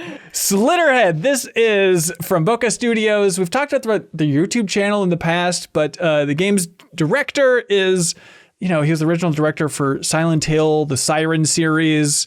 It has cool Silent Hill roots with like the music for this game's from Akira Yamaoka. So interesting trajectory from this thing. And it is out now. Jacob Geller and Leo Vader and Jeffum have been playing this as well. Me too. And Kyle. Okay. Let me bore you with this opening take is this game started up and I was like, this is as rotten as it gets. If Jacob Geller does not like this game, something's wrong with him and his entire premise of loving games. Because like, just opening shot is like, I guess it's beautiful Tokyo streets, bold electronic soundtrack. But then when the camera is pulling into a character's hollowed out skull and you're looking out the eye hole and the rims of the skin around the eye, and then the title Slitterhead comes in, like the alien title reveal. Like, if Jacob Geller doesn't like this, something's wrong. I started cackling. I was like, yes! They've done it. Okay, so Jacob, do you really like Slitterhead, or is Slitterhead just unquestionably an interesting, weird game for 2024? It started out as the latter, but now it is the former. Like I think the game starts a little slow, and I was mostly playing it as like, this is interesting. I like that it's weird. And then the more I played, and I should say I have beaten it, I've gotten like the true ending. Like I've done Slitterhead. I really like it, but it does take a while to get to like the full spectrum of the cool stuff that the game is doing. Yeah. How's everybody else feeling about what this is, I guess, before we jump into what it is? I love it. I can't believe they made a full game out of Mortal from UFO 50, where you're just throwing bodies at these enemies. I had a similar thought of like, I was like, why does this game feel familiar to me. Like, oh, it's basically like a horror take on Driver San Francisco, where you're like ejecting out and then projecting your soul into other people. Can I give my take on it? Please. Watchdog Legion meets Prototype. Okay, I'm interested. Yeah. The mood that it establishes from the beginning is really like, I don't know, like really well done. Because you're talking about that opening scene, but they also give you vignettes of like a number of little characters. And it just, and I mean this as a compliment, but it has this like PlayStation 2 energy to me in a weird way. Like it just reminds me of that era in a way that I do like. Like it just feels like you're in these like constrained settings and you have this unique mechanic that lets you like move around. I like what I've played. I don't think I feel as strongly as Jacob, but I'm also not as far. But like, yeah, just the mood I was impressed by right away of just like just a weird grimy place. Yeah, everybody has talked about the opening cutscene. Just the title screen, with like the Gregorian chanting, as you're like, I streamed it last week, and I just had that up as I was like trying to figure out how to start my stream, and it was like, this is gonna be just the weirdest intro to a live stream of a game. It is like, I have really enjoyed it. I had people kind of coming in through the chat at different times, and everyone seemed more incredulous than I was about whether it was going to be a good game or whether it was interesting. A lot of people calling out the graphics, which I was like, as being bad. What do you guys want out of this that is different from what I want? Because I just wanted an interesting, kind of weird, in a non-pejorative way, kind of like a different experience. And it has been handing that out in spades. Yeah, I mean, it's interesting to think of, you talk about how it feels a little PS2-ish, Kyle. Like, it is funny to have this and also Path of the Goddess in the same year as like, oh, just weird games that feel like PS2, PS3 era games. It's a real kind of put your money where your mouth is for everyone who's ever posted one of those, like, I want shorter games with worse graphics memes. Right. Like, truly, this is what you want. This and Path of the Goddess are the things you want. Games doing like weird experimental gameplay things with a strong perspective that don't overstay their welcome. Right. Like Lego Horizon Adventures. Okay, how would you describe the gameplay of Slitterhead? What are we working with here? It's a body jumping game. Like you play as a spirit that can jump into almost anyone's head on the street. And also, I want to say, Benny said Tokyo. It is specifically Kowloon Walled City. Okay. It's, so it's like you've got the setting as well, which is this crazy block that no longer exists. But it's, there are enemies called Slitterheads, and you are a disembodied spirit that does not like Slitterheads, and you fight them by jumping from average person to average person who individually do not have that much power, but you can zap all over the battlefield very quickly, and so like distract an enemy with one guy and then get behind him by jumping to someone else who just happened to be standing behind it. Is there a bonus for leaping between people, or is it all strategic? You get extra health the first time you do it. They have extra and like more attack. Yeah, and then gradually you also unlock kind of special people who have like particular abilities and weapons, but you can only bring 2 of them on a mission, and there's kind of no guarantee they'll be standing near you. So you're switching between, sometimes you're like a special person, and sometimes you are just a crowd of normal people trying to attack these really strange and disturbing looking monsters. But one of the more main characters might like have a voice line of like, I finally made it. Possess me. And then that'll call to your attention that you can do that now. Because you're like going through the city faster than they could catch up, but eventually they do. And like people all having their position like that is a really cool implementation of this weird ass idea. Yeah, I will say, I think when the game had me was you're running around, you're doing some early missions, you're going through a brothel because you're trying to find this one Slitterhead. And then there's a cutscene where the Slitterhead, which is just like this big oozing head, it's like wearing a suit and it's sitting behind a desk, and it is like the Yakuza boss for like this area, and like their human underlings are just talking to it, and it's just talking to it like a bureaucrat is just like handing out orders for what to do. And it was like, what is happening in this world that these like weird monsters are like, it's you're not just fighting, like grotesque monsters like in a Dead Space or whatever. Like they're apparently they're like more sentient than that, and it like every step along the way in terms of story and stuff, they're doing things that are surprising and not something that you expect or like what normal video games would do. And that's what I want from this kind of game. Yeah. So it does get beyond just the tone. Like playing the opening, I was like, is this game 70% of it is just the music and kind of the tone it's setting, but like the core gameplay, like it holds up. It does cool stuff as you progress.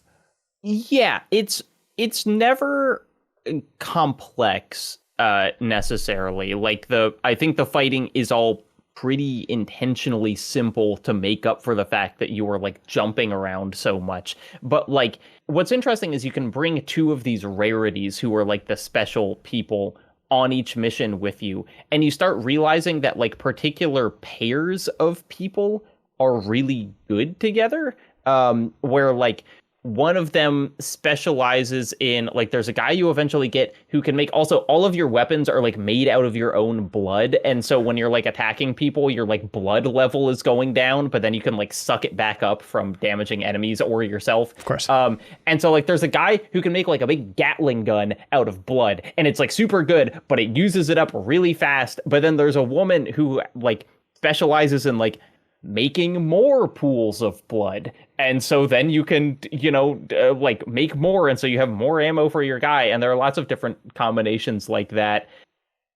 But it is a like, if you're not into the tone, it would be hard to recommend the rest of the game, because that is so much of what it is. And it is weird that it's not really scary so far, despite being constantly grotesque and off-putting and so gory. It doesn't quite go to like actually try to scare you. It's more just the tone of the world. Yeah, it's weird.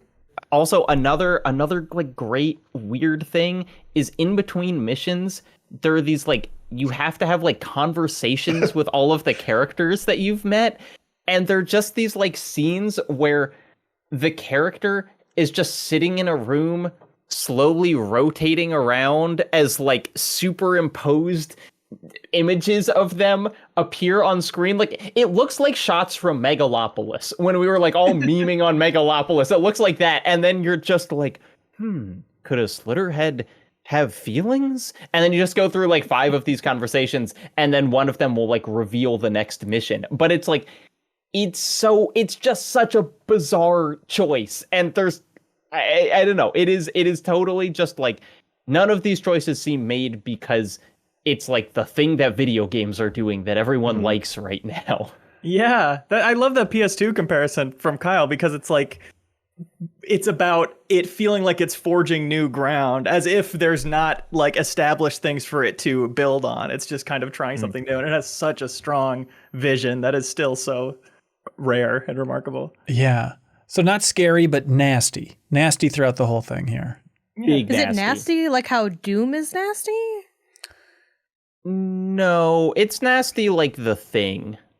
It's like it's like you're gonna see necks extend off bodies in so many different ways. You'll think you've seen the last time a neck extends off a body in a weird way, and then they'll show you another one. And then so is the structure like almost like Hub World quest, or like what's this situation? Yes, it is individual levels. And then one of the other weird things, which is again like a budget thing, but it works, is that it's like a time looping game. So they're kind of only like there are like 3 days that the game happens over, but you kind of keep going back and forth. So you're like, okay, the last time we reached that person, they were already dead, but maybe let's do this mission again, and maybe we can like get to them before they die, and then we can like interact with them in some way. It's not really like a gameplay thing. It's just a narrative structure that allows them to reuse levels a lot. But like, it is cool that there are these levels that are kind of happening simultaneously with other levels, or you're like changing timelines or something. I assume this is the reason you messaged me, Jake, the other day to be like, hey, we are doing best music of 2024, right? As an episode Actually of the podcast not, going. but Oh, really? It definitely it's Akira Yamaoka getting freaky.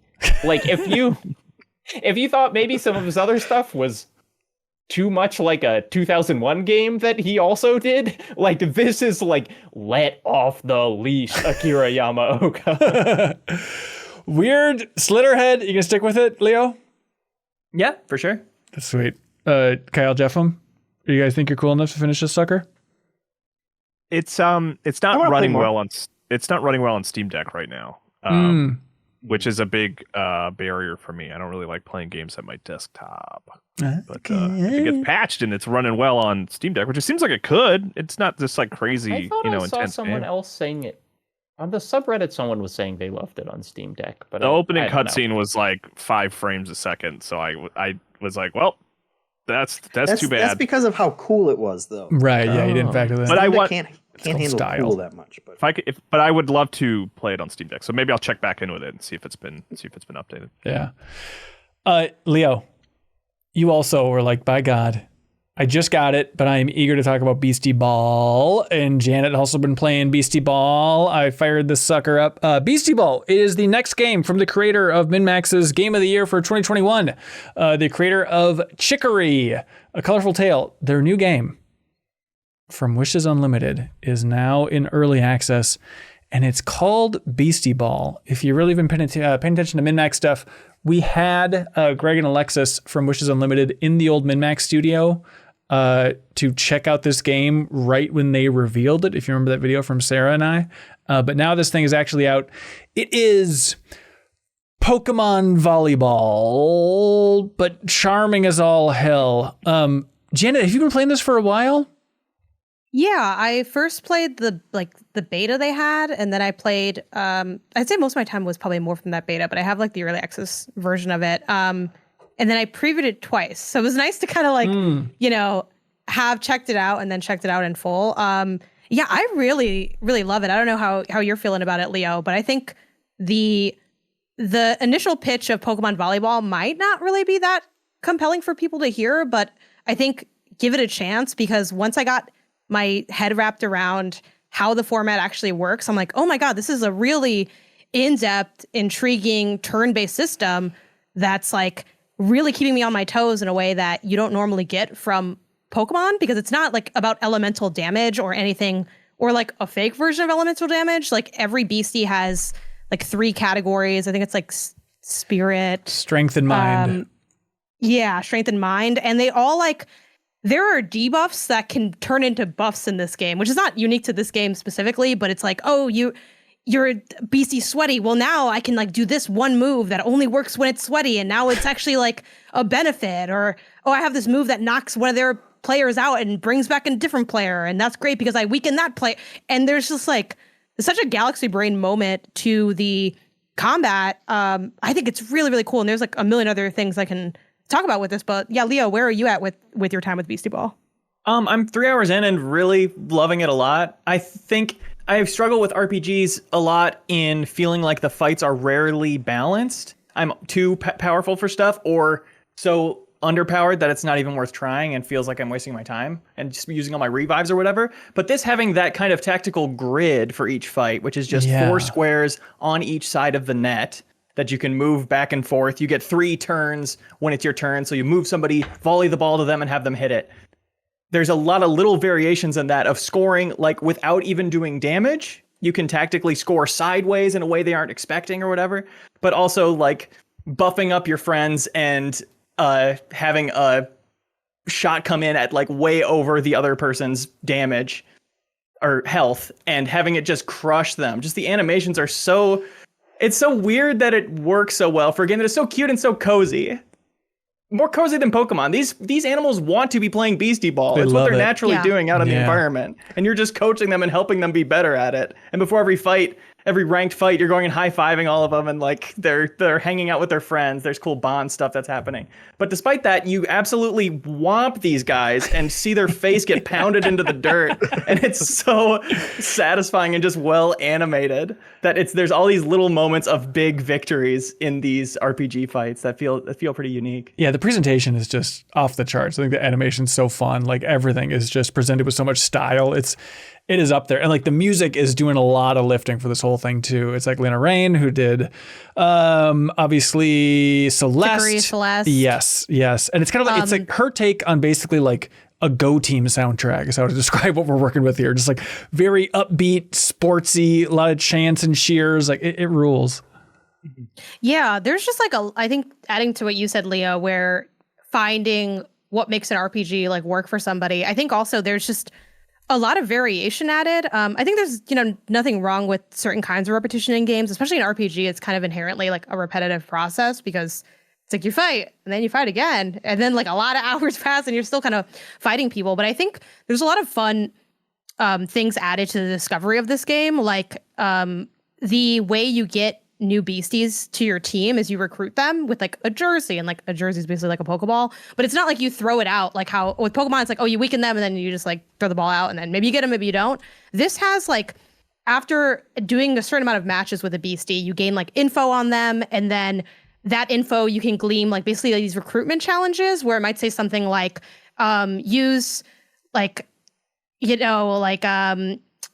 I don't know, like do a move without volleying like 3 times, because there's like certain moves where it's like you don't need to volley to set up this attack. So that might be like their challenge, or you might need to win under certain conditions. And I think things like that go a really long way to keeping a world feeling fresh and differentiated where, and again, I love Pokemon, but a lot of Pokemon is just like, okay, you go around and then you're just, you kind of catch them and then you build your team and you have your people and okay, this gym, fire. Okay, I need water. And it's very like, the answer is very clear. With Beastieball, I feel like there is no key answer in a way that's like incredibly dynamic and fun. And there's a lot of personality in the writing too. Like there's a gym leader, for lack of a better term, I think they're called like the coaches of the area that you face, who like does not care about Beastieball. They're like, this is just a side gig for me to make some money. And I kind of would rather be working on my novel actually. And then there's like puzzles to get them to also like fight you. It's like for her, you just have to like find where she is. Somebody else is like at a club and you have to like get them out of the club to like battle them. Like there's just so much cool,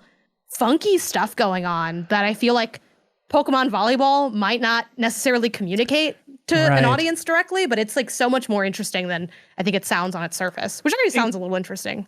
Including in that recruiting, the beasties you recruit can be so different, and you'll learn how to recruit them, not necessarily want to recruit that one, but then later you'll see ostensibly the same beastie, but a different color palette with different moves and slightly different stats, and like, oh, this is a better one. Let me take a second and look what the criteria is and see if I can pull that off, so that they come up to me after the match and say, I want to join your team, which again is just all so cute and so well done.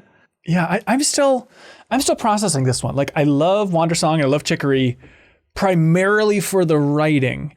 And so like jumping into this, like I'm not at least clicking in a huge way with the quote unquote combat, like volleyball stuff. Maybe it's just I'm not a tactics guy, and even though it's simple, it's still like some tactical elements going into this thing. And so I'm curious to see how much writing is going to be and how story focused it is outside of that, because it's much more kind of systems focused than the previous couple of games, which is cool to see the studio and talent evolve that way, but different than I was expecting, I guess. And see them be really good at it too. Yeah. Like, not anybody can design a game like this and have it be satisfying, but they're pulling it off. And I think, maybe less so for the writing, but if you like grinding in RPGs, this is like a really fun one to grind in. Yeah.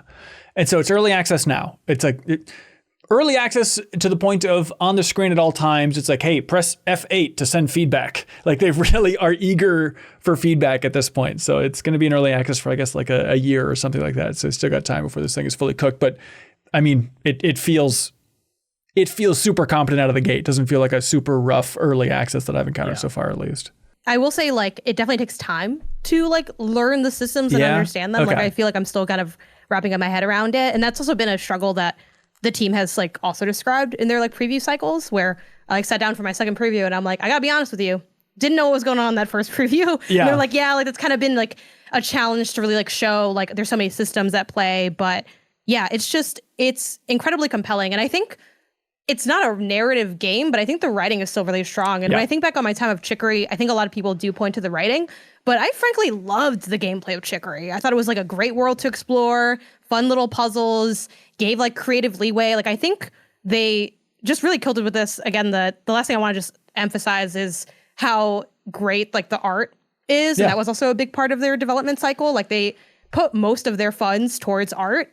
Because one thing that was really impressive to me was how much these beasties don't just look like, this is clearly like that one Pokemon, or this is clearly like this animal. Like I think there are some that are animals, but they're really like funkily made. There's like a rat that lives like in a tuna can. Then there's like things that don't look like quite anything. Like there's a lot to love about it. It's super stylish. It's very like anime inspired too. Like Haikyuu is a big inspiration. It is really, really, really rad. And I think when it comes out, it's gonna be on a lot of people's lists for like end of year stuff, and a lot of people. I think it's gonna really get a lot of hype in a way that I wasn't sold on when I first like gleamed it. But now I'm like, oh yeah, this is gonna be the game that everybody's like kind of talking about. I feel like. Well, there we go.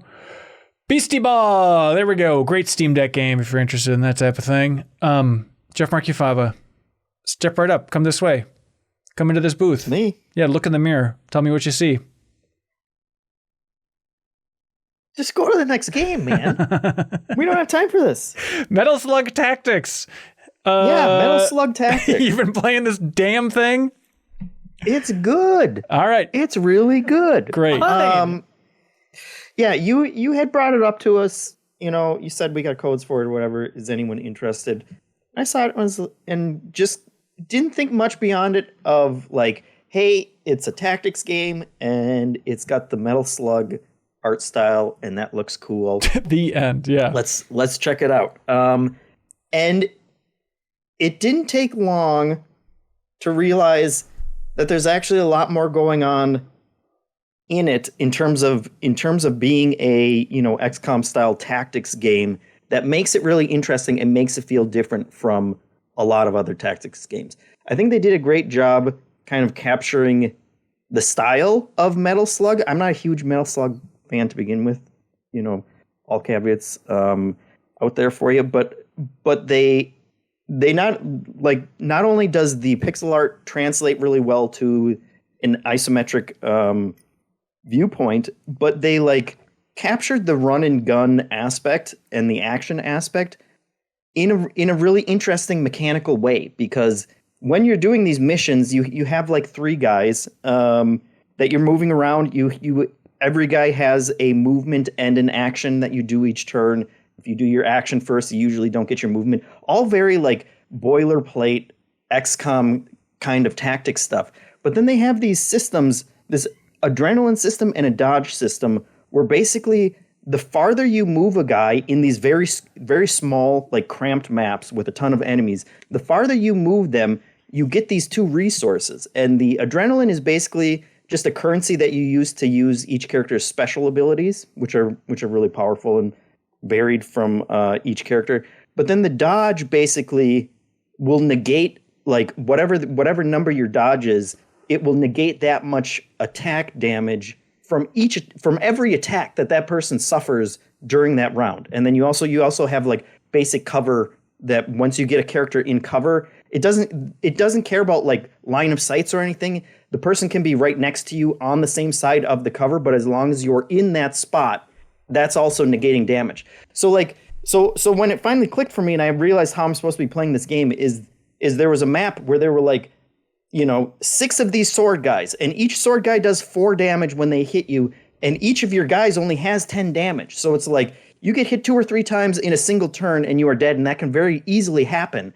But I realized, well, if you run your guy far enough, you'll get 2 points of dodge, and if you get him behind cover, you'll have 2 points of cover, which is basically 4. So you can still get hit 4 times by all these different guys, but none of them are doing any damage for that turn. And then it resets, and then you're on your next turn, but now you're like stuck behind this cover, and they've kind of encroached on you, so you have to figure out where you're going to run for this turn. And so you're like constantly, true to like the, you know, the action games in the series, like you're constantly running and trying to move your guys all over this map in order to get them, just kind of buff them up enough to be safe from incoming attacks, but then also like you're trying to sync all their attacks because all attacks go by line of sight. I'm sorry, this is a lot of information that I'm yelling at you guys right now, but it all works in a really interesting way. But like all attacks, basically, most of them just go like on the grid system itself. You can't just target anyone. So you're trying to get them in sync with each other. So you're flanking because that also does synchronized attacks on people.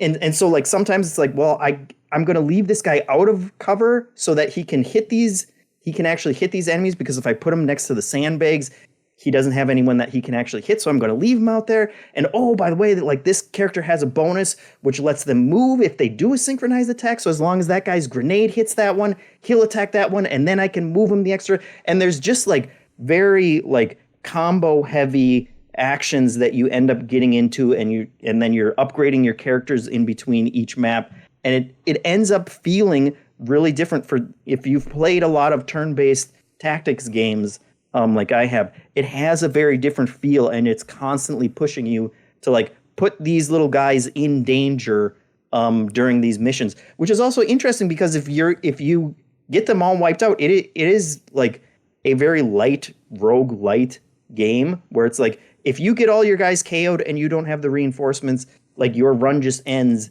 and you restart, like another playthrough of these kind of 4 different zones that you're working through.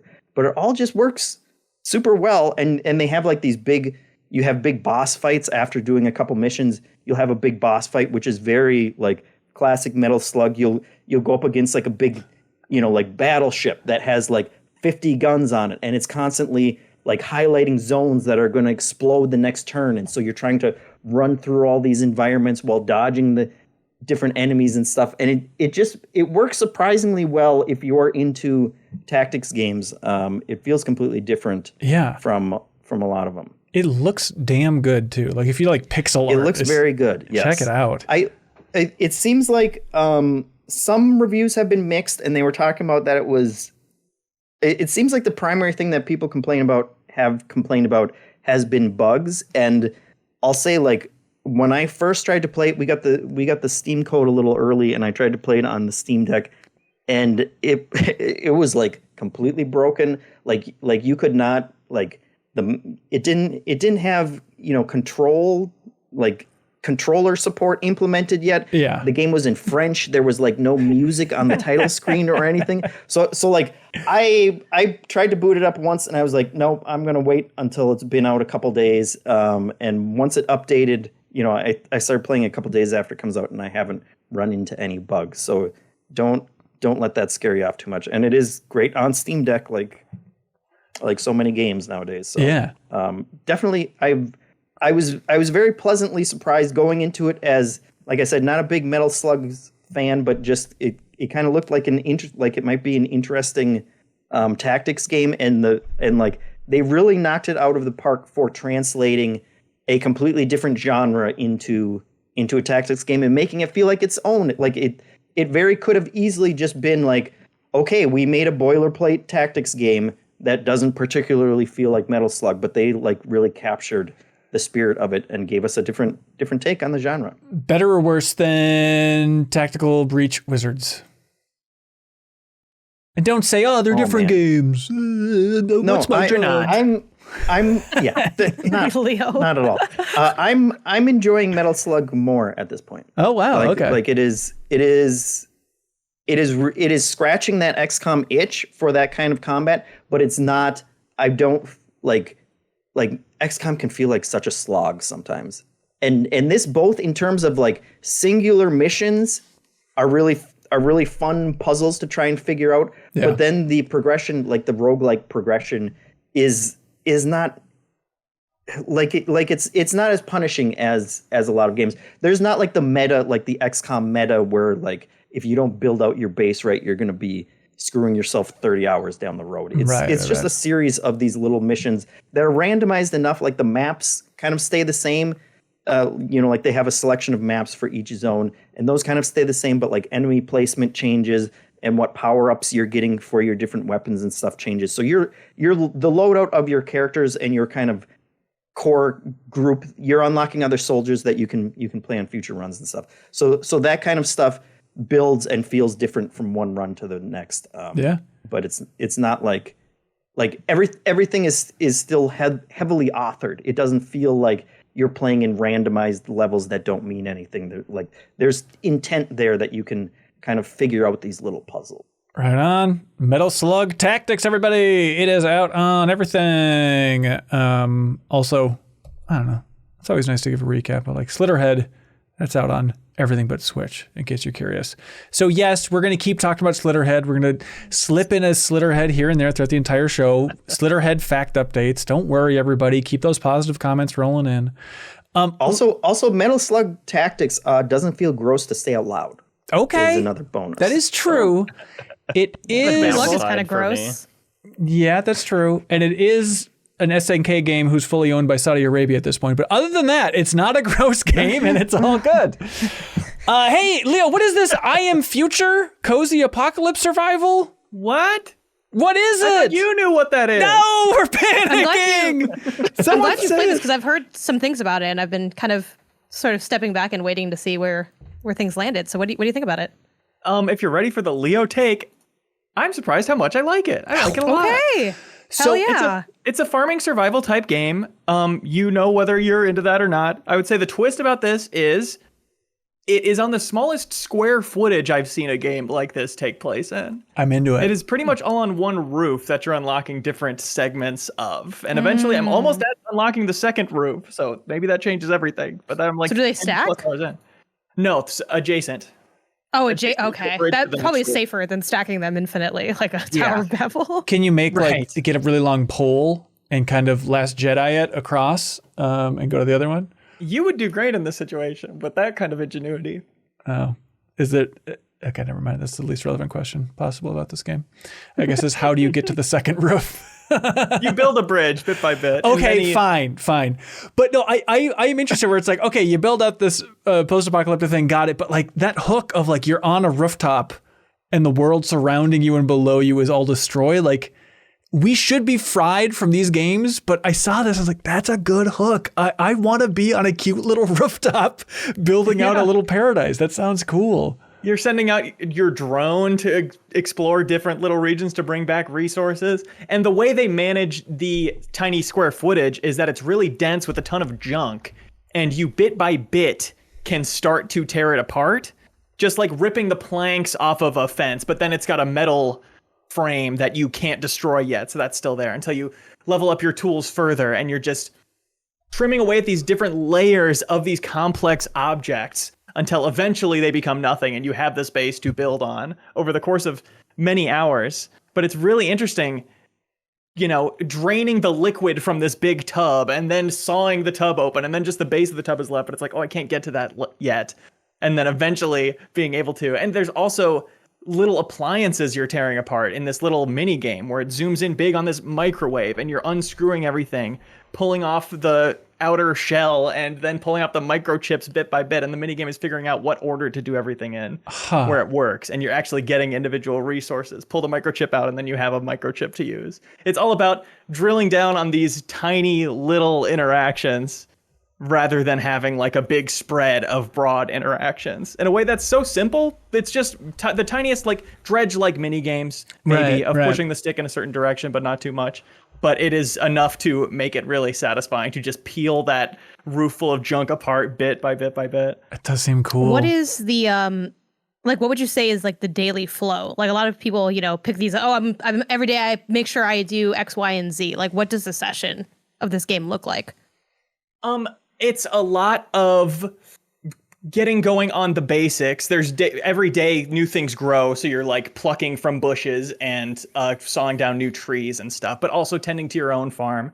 I have an automated sprinkler now, which is, you know, many steps in. I finally have this electricity powered sprinkler that connects to this water pump that connects to the generator that's fed off the biomass, which is just grass I get from everything. And it's every day sending that drone out to do its little adventure, maybe doing a little fishing. There is fishing in this. It's very simple. And then at night, there's like slugs that attack you. It's not really a wave defense thing. You just have to spray them with this special goop. It's really basic. and not my favorite part. But I'm getting to the point where I can have like electric fences and things like that that'll stop me from having to worry about it. How does learning those recipes like work? Is it just like progression wise you unlock like the knowledge? Is it like based on what you receive in your inventory? It is by completing other projects. So I would say the thing that might be a hurdle for people that I personally don't mind, but people might mind more, is you have to find this specific type of workbench that can make this specific type of thing and see, oh, I actually can make this. Doesn't have a bunch of resources I don't have access to yet. And it actually will let me make these other things. It's like you kind of have to go through everything and really take stock of your different inventions and the different things you have going on the roof and going like, oh, I actually can progress this one. So that can feel a little like busy work and a little like maybe they should objectify that more. Is that the right use of that term, to add more objectives? Absolutely.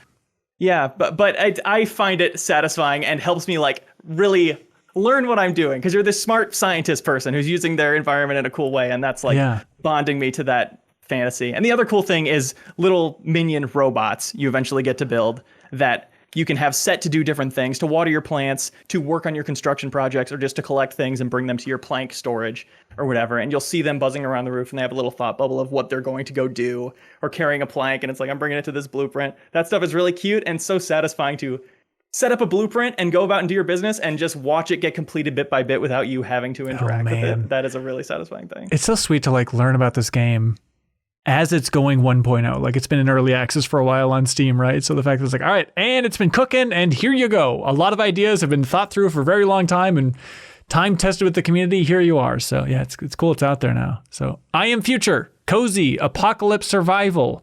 Name of that game. The only person surviving the apocalypse, I would argue, is one Bruce Wayne. Slitterhead. That's right, everybody. Real quick, Kyle, I want to check in with you, Batman Arkham Shadow, because you're continuing to play this thing, and I'm continuing to want to play it, because it is like, that game was cool. I need to get back there and put a VR headset on again in my living room and flail around like a maniac. Have you finished this thing? How far are you now? No, I'm probably like 50-60%. It's okay. Pretty big. Like it's comparable to Arkham Asylum in terms of like length and sort of scope. Yeah, I think How Long to Beat has it at like 11 hours or something like that. But like, is it, how Metroidvania is it as it continues on?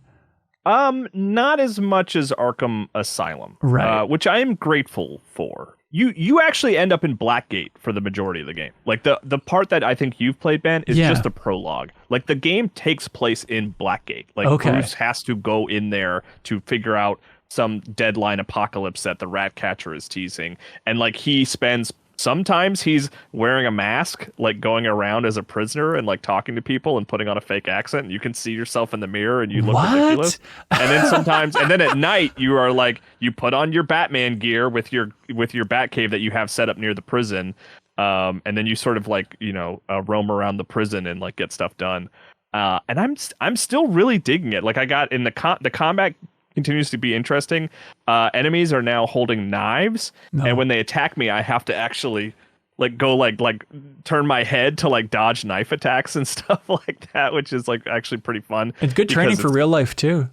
Yeah, exactly. And the story is getting more and more interesting. All the stuff with Ratcatcher is getting more interesting. They're digging a lot into the backstory of Harvey and Bruce, who in this universe have like childhood.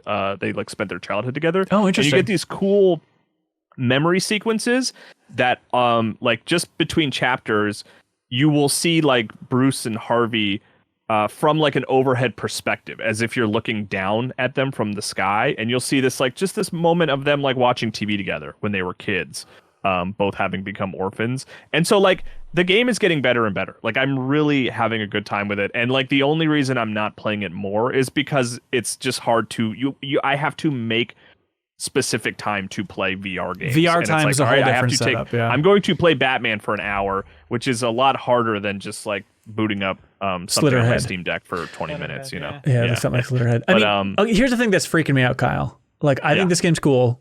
Do you think you'll be fighting for it for the 210s? Like, is it a thing of like you're setting up the bat signal, saying more people need to play Batman Arkham Shadow in VR?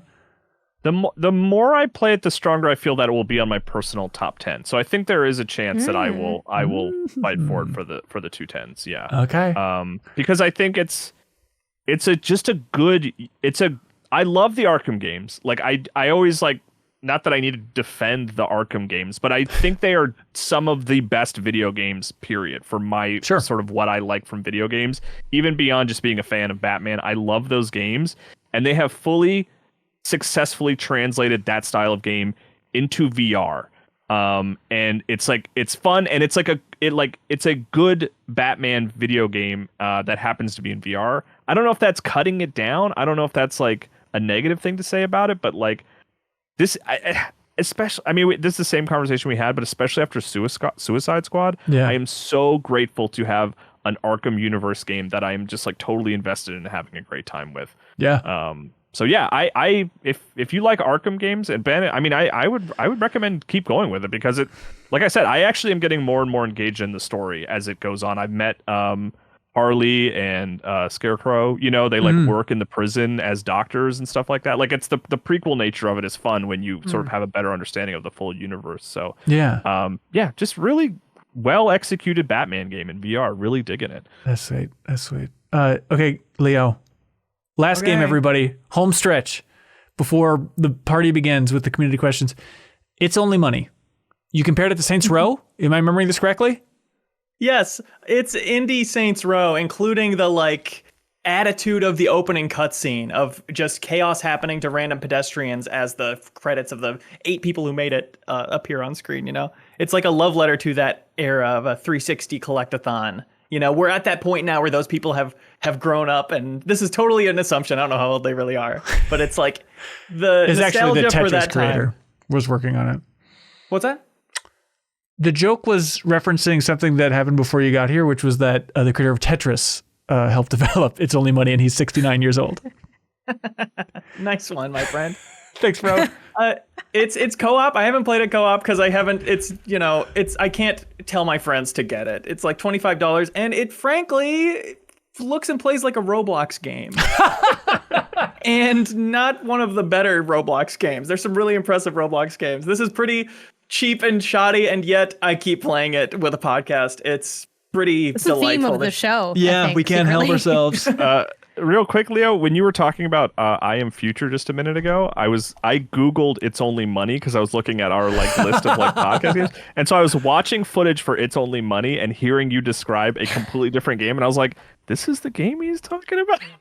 I was like, this looks like a multiplayer game. I was very confused. I thought you were going to say you looked it up and said, oh, Leo will be talking about this one. No. Now I'm looking at I Am Future, and this seems much more in line with what you were describing just a minute ago. This looks like what you were talking about. Yeah, that makes sense. The most novel things is like you collect friends called homies, and you buy houses and you put them in there, and you have to like keep their quality of life up with giving them enough things to do for them to want to move in. Interesting. As you improve their like property value, they'll give you more buffs. There's like a ton of passive things going on like that. And again, none of it is that strong or that fun. It's just like silly and satisfying. And I'm nostalgic for Saints Row as well. Right. You know? Right. Yeah. So when was that last Saints Row? Was that 2023? 2022? No, 2022 maybe? Was it? 2023 was They got the big patch. the big update, right? Oh yeah, that's it. So it always feels relevant as ever. But it's fun to see another studio try to harken back to that 360 era here. But that's cool. It's Only Money. I assume it's only on Steam at this point. Yes, it is only on Steam, is what the launch trailer says. Just came out of early access, but it's still very buggy. There we go, everybody. It's Only Money is the name of that thing. Jeffem, do you know how this whole thing operates? Money. It makes the world go round, y'all. And it makes independent games media possible. So you can go to patreon.com/MinnMax with 2 N's. Find a tier that is right for you. Find something sustainable, most importantly. And that keeps this whole operation sustainable as well. Speaking of money, don't give it to us. Give it to charity. We have a big charity stream coming up November 23rd, Saturday, November 23rd. Haley McLean and one Jacob Geller are going to be flying out to Minneapolis, Minnesota, and we're going to be streaming from the MinnMax studio here. So the stream starts at 3. It's going to be 3 p.m. through 2 a.m. is the plan for the charity stream that's happening Saturday, November 23rd. We have a post on Patreon that is linked in the description of this podcast for more information on absolutely everything there. And it's not a Patreon exclusive post. You can see it even if you're not a supporter. So if you want a full rundown of the schedule, the auction items, all that stuff, check it out. But this year, we're shaking things up where for over a decade now, we've been raising money for children's hospitals, for foster kids. And then this year, it's like, hey, what about those single moms? We should help them out because that seems like an impossible role in society. So what can we do? So we found a small nonprofit here in Minneapolis called Emerge Mothers Academy.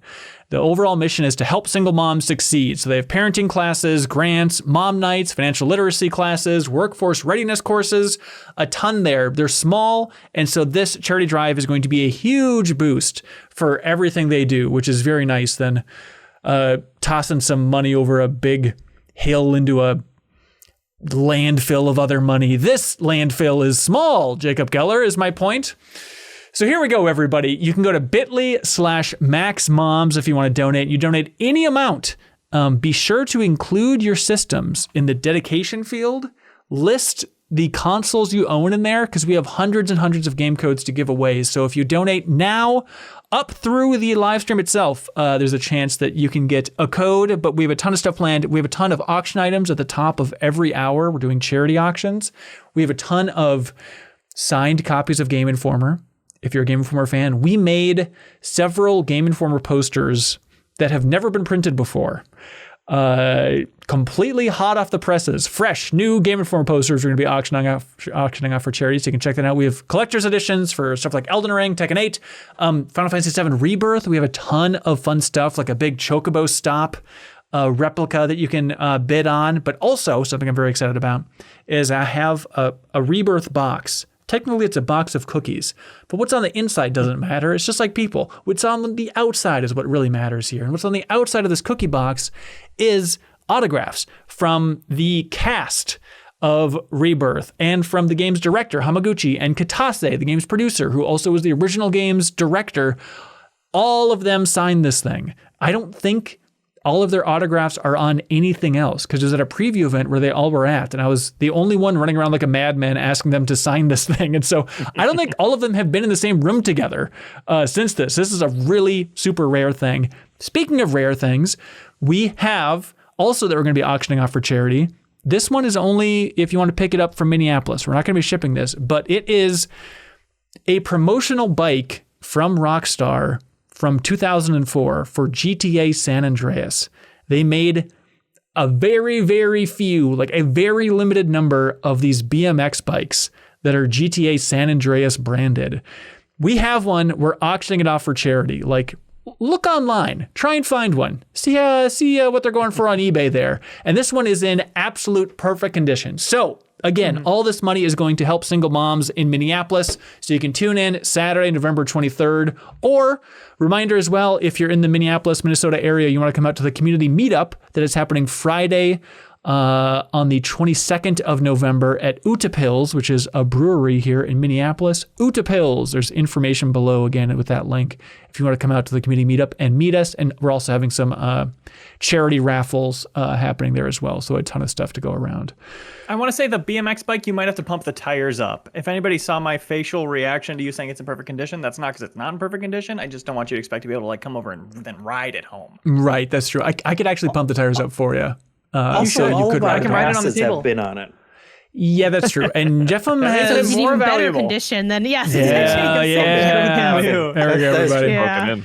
Hey, shout out to some of our biggest supporters. I'm talking about people like I'm 8-Bit. They want you to know about the Cuphead show, the vinyl soundtrack to the Cuphead show, the Netflix show. The soundtrack is wild, everybody. It has original songs and music from the Cuphead show on Netflix. It includes one of 3 collectible postcards in there. The album art is from the show creator. It's fantastic. All that original music. All of it is packed on the vinyl soundtrack to the Cuphead show on I Am 8-Bit's wonderful online store. And you can go there and scroll their store to find some good dorky stuff. Not just vinyl soundtracks, they have a ton of exclusive physical editions for some of your favorite games, indie games and beyond. Check them out, show them some love, use the promo code Cornbread Chaos. Cornbread Chaos for 10% of everything up to $100 at I Am 8-Bit's wonderful online store. And help support I Am 8-Bit because I Am 8-Bit supports the MinnMax community in a big way each and every week by shipping out a prize to whoever has the best question submitted over there on Patreon. This week, whoever has the best question wins the PlayStation version of Untitled Goose Game, the physical edition, which has like the town map, a ton of stuff packed into that physical edition thanks to I Am 8-Bit because they don't half-ass nothing. All right, you all ready to figure out who wins this Untitled Goose Game? Let's do it. Do it. Jacob, are you ready? Let's find the silliest goose. All right. Channing Potatum writes in and says, hey, I just want to say I appreciate Janet's willingness to call a game quote unquote bad. Unlike every other form of media criticism, video game critics seem uncomfortable speaking negatively about a game. Is it because of the increased focus on the human beings behind game development in recent years, or why don't people call games bad more often? Janet, why do we spend 45 minutes defending Lego Horizon Adventures? Well, I think in that instance, that game I don't think is bad. Right. It's maybe mediocre, but I don't think it's bad. I think bad is a little bit, I don't want to say of a rarity because the medium's obviously really, really massive, but I think for a lot of games we play, bad doesn't come around as often. So I think that's why we don't hear more. Even myself, like that's like the first bad game I've played in like quite a while. And I had someone ask me too, like, what's the last bad game that you knew it was bad from like the moment you started playing it? And I would argue most bad games I end up playing didn't start off bad. Like I'm like, oh, this seems okay. And then it's like, oh, actually, you know what? This had some bigger problems. So I think it's also a little bit rare. Though I do think sometimes people can be overly like, oh, I'm just happy that, you know, they're doing what they love. And it's like, okay, you can just say you didn't like the game. We didn't think it was good. But like, that's the thing, is like there's such a gap between didn't like the game, which is a ton of games for me, and like think that it's bad. Like maybe I'm just too much of an old head in the industry, but it's like, I've played a lot of bad games on PS1 and PS2. Like even games that everybody dunks on in a big way now, I play and it's like, look, I'm not going to ever recommend somebody else should play this, but like, it's not bad. You know, this is, I mean, even to the point of something like Suicide Squad, I'm just like, look, I don't want to play that game ever again. I would feel weird saying that game is bad because like, oh, you can have some fun running around, jumping around. It seems okay. I feel like sometimes we expect games to be less of a sum of their parts than other media. Like, I think it would be a totally normal guy review, but not a normal movie review, to be like Transformers. The script was terrible, the acting was terrible, but the CGI was great, so I loved it. But like, I do think we do that with games. Yeah. And I'm not even necessarily saying that in a bad way, but like, a game is capable of having a mechanical hook so good that you ignore many other parts of it not working at all. And so I think it's like, I think that many parts of most games are individually bad, but like, maybe it's easier to like find the thing you like and cling to it and be like, this redeems the experience for me. Whereas like Transformers, even if you love that CGI, you still have to like deal with the rest of the movie in a more unignorable way. Get to deal with the rest. No, you can't go, I like Transformers a lot. I mostly listened to a podcast while I watched it. It was really good. Games have a way of measuring their functionality. I think that makes them a little more like, you can say this objectively works versus this movie is trying to make me feel something and it doesn't, so it's bad. Right. It's also really easy to back out of a bad game and just never mention it again than it is a bad movie. Because if you're like 30 minutes into a movie and you're like, I don't like this. I mean, most of the time you're going to be like, well, I'm here. Like, I've committed to this. I'll see this to the end. Like, maybe it redeems itself in some way. But if a game is, especially as I get older, if a game is bad, I'm done. I just turn it off. Like, it's like, you know, I'm not going to give this another 7 hours and hope for the best. You know, I'm going to go play something I want to play. What do you think was the last bad game that you played? The most recent bad game that you're like, this game is bad. Oh boy, I'd have to think about it. That's what I want you to do right now, though. I'm trying to look at my list for this year to try and see if anything jumps out. I was like, this sucks. I'm trying to see. like maybe on my Steam Deck? Like what's been installed that I Like was I think just, truly bad is rare. Even like your example with what was your example, Ben? It was Suicide that one Squad? game everyone hated. Suicide Squad. I wouldn't quite say that game is bad, but it's really mid.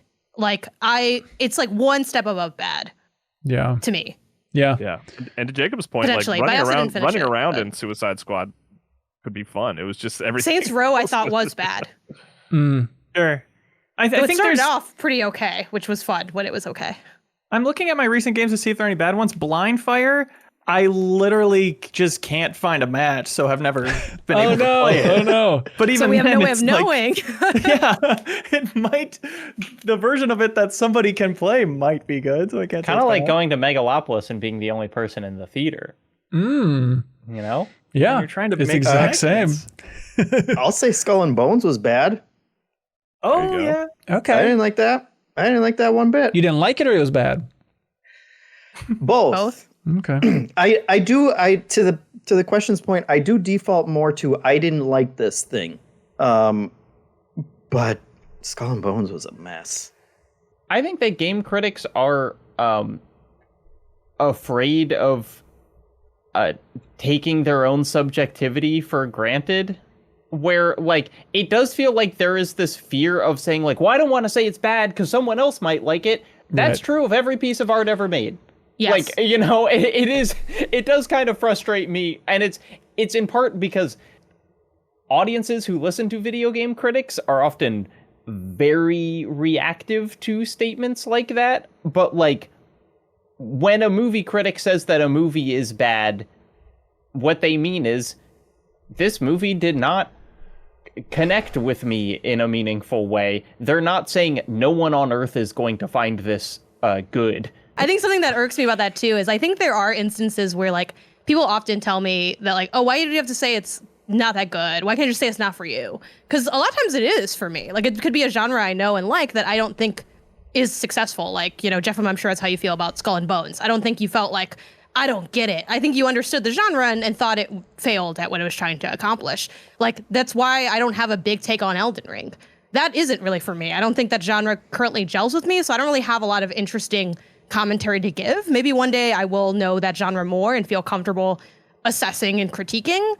But I think it's like, it's so frustrating when people say like, oh, why can't you say it's not for you? Like, do you think I don't know like what I know? Like that's so silly, I think. Yeah, I think there really is something to be said for that in this conversation of like, well, maybe we said stuff was bad for a while, and every time we do, people make a conversation out of, but you just mean you don't like it, which of course that's what we meant. And it's easier to just jump ahead to, it's not for me because it doesn't create I'm that. so sorry, I didn't like it. I mean, I don't think you need to be That's bending also why over we backwards. don't cover, I feel like, fighting games as much. Is because like, They're no all offense, bad. but I think very few of us could have like an interesting statement to say on it. Like that's why I don't really spend time with that genre. It's just not something I wouldn't know if it was good if I, you know what I mean? Like, I mean, Smash Melee, I guess, but like, I remember playing that, what's that fighting unicorn pony game? I'm like, oh, I don't like this. I don't think it's very good. yeah. Looked it up online. Unicorn Everyone's fighting like, this herds. is, yeah, they're like, this is one of the best fighting games that we've seen. I'm like, whoa, I guess I don't think I know what I'm talking about for this genre, which is fair. It's not a genre that I'm interested in, nor is it one that I know much about at all. But do you think,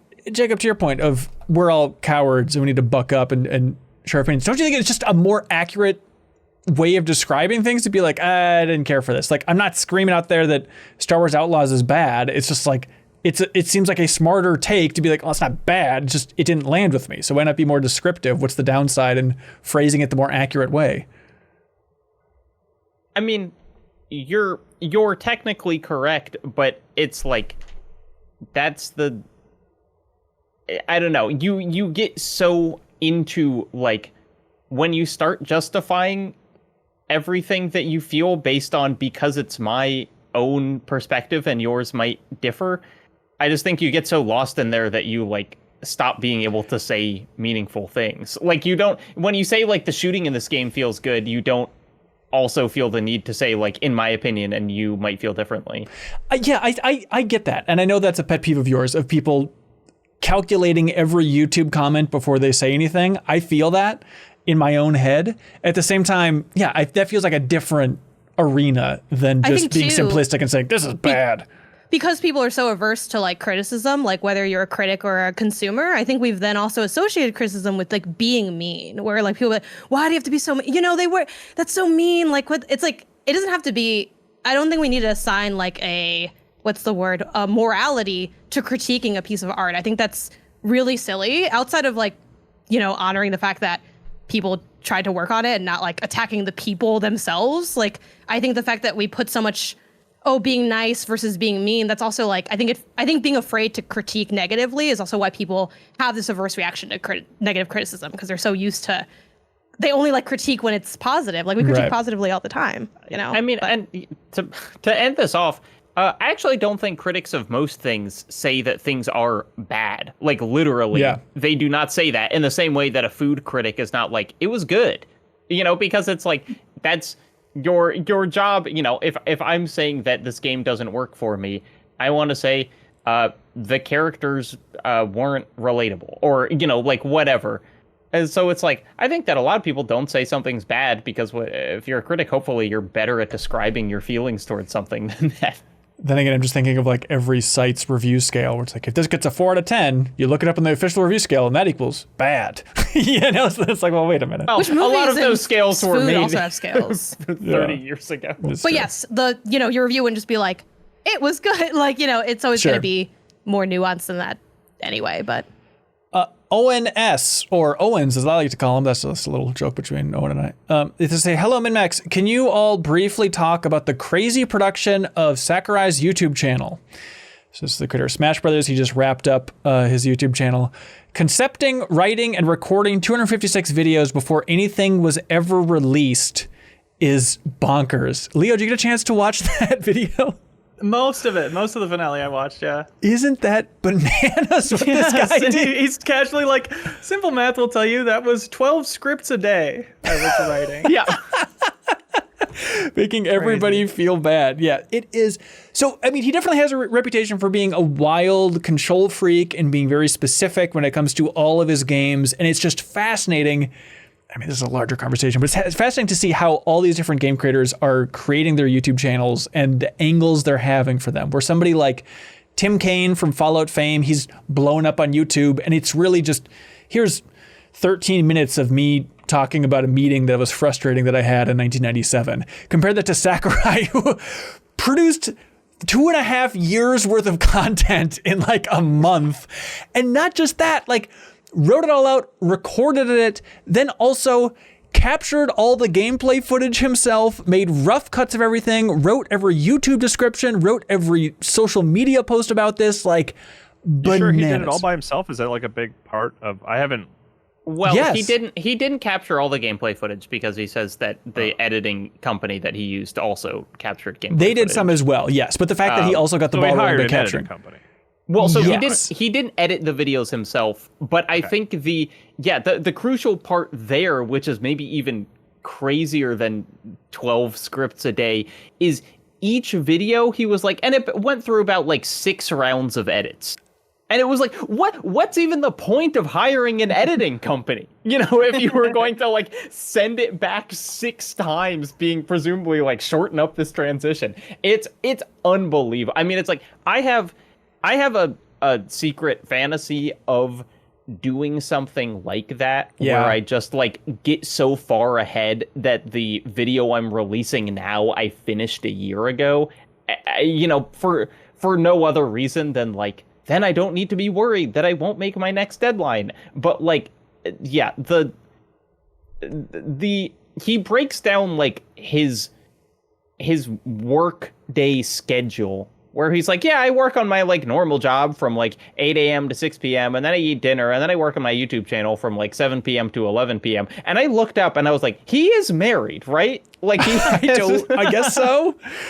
Yeah, his wife designs she all the works UI at for HAL. Smash Brothers, Yeah. right? Yeah. He's the 9 to 5, if my 5 to 9 after my 9 to 5, like the final boss version of that. Like those people who like talk about, oh, this is what I do after my job. Like he's on another stratosphere. It's- And he has a it's second house bananas. where he went and shot his videos. Yeah. Yeah. The whole Well, I don't fan know if life. he will after this because he might have to sell it. Yeah, because he actually tallies up like, yeah, it turns out this entire YouTube channel cost me over $600,000 and none of it's monetized. So I just spent $600,000 on all of this. Yeah, and I love how he flex. kept being like kind of a stupid thing to do. And what I thought was funny that he included in the script, he was like, the editing company cost more than I thought. Or like they charged more than I thought they were going to. I was like, oh, okay. Yeah.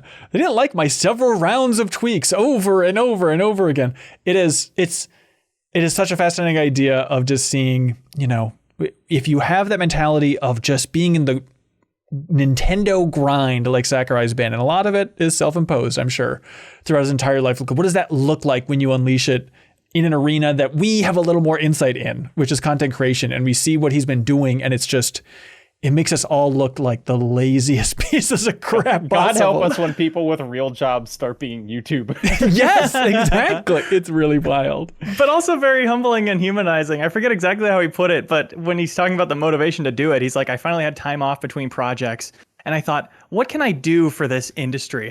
What can I give to this big industry? And I was like, wow, who has a more influence on this industry than Sakurai? And he's sitting there going like, how do I make a difference in video games? Right. Like nothing will ever be enough for anyone. He said he was like, I could make one game, and I guess it might be kind of good, or I could improve the future of every game by a little bit forever.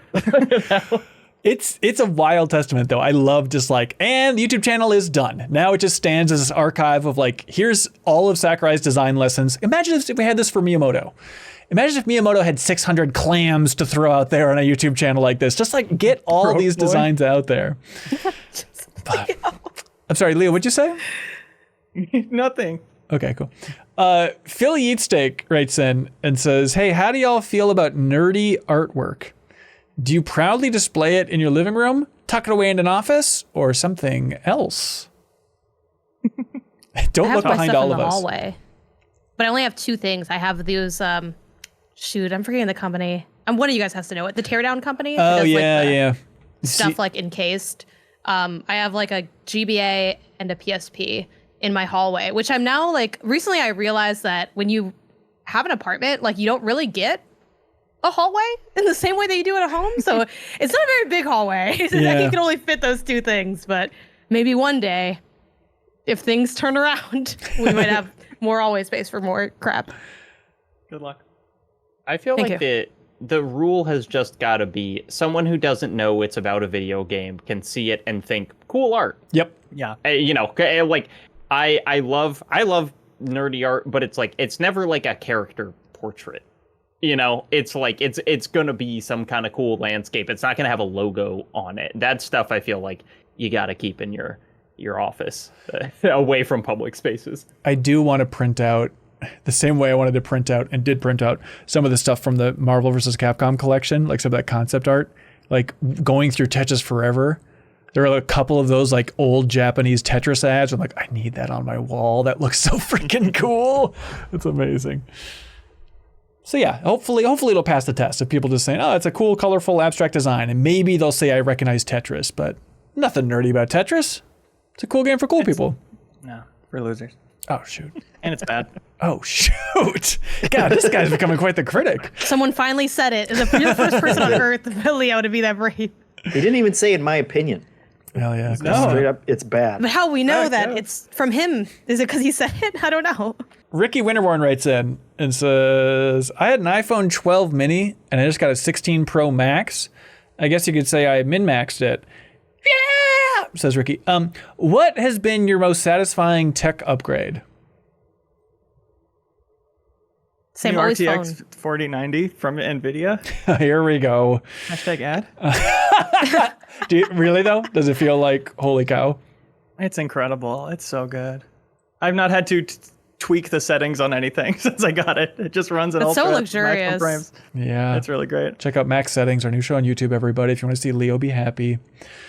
I had kind of a cheap laptop through most of college, and then right near the end of college, I went all in on Macs, and I was like, I'm gonna be a Mac person now, and I got a brand new MacBook, and I felt like that just it felt like I suddenly had a working computer was how significant it was to me. And I've never gone back really.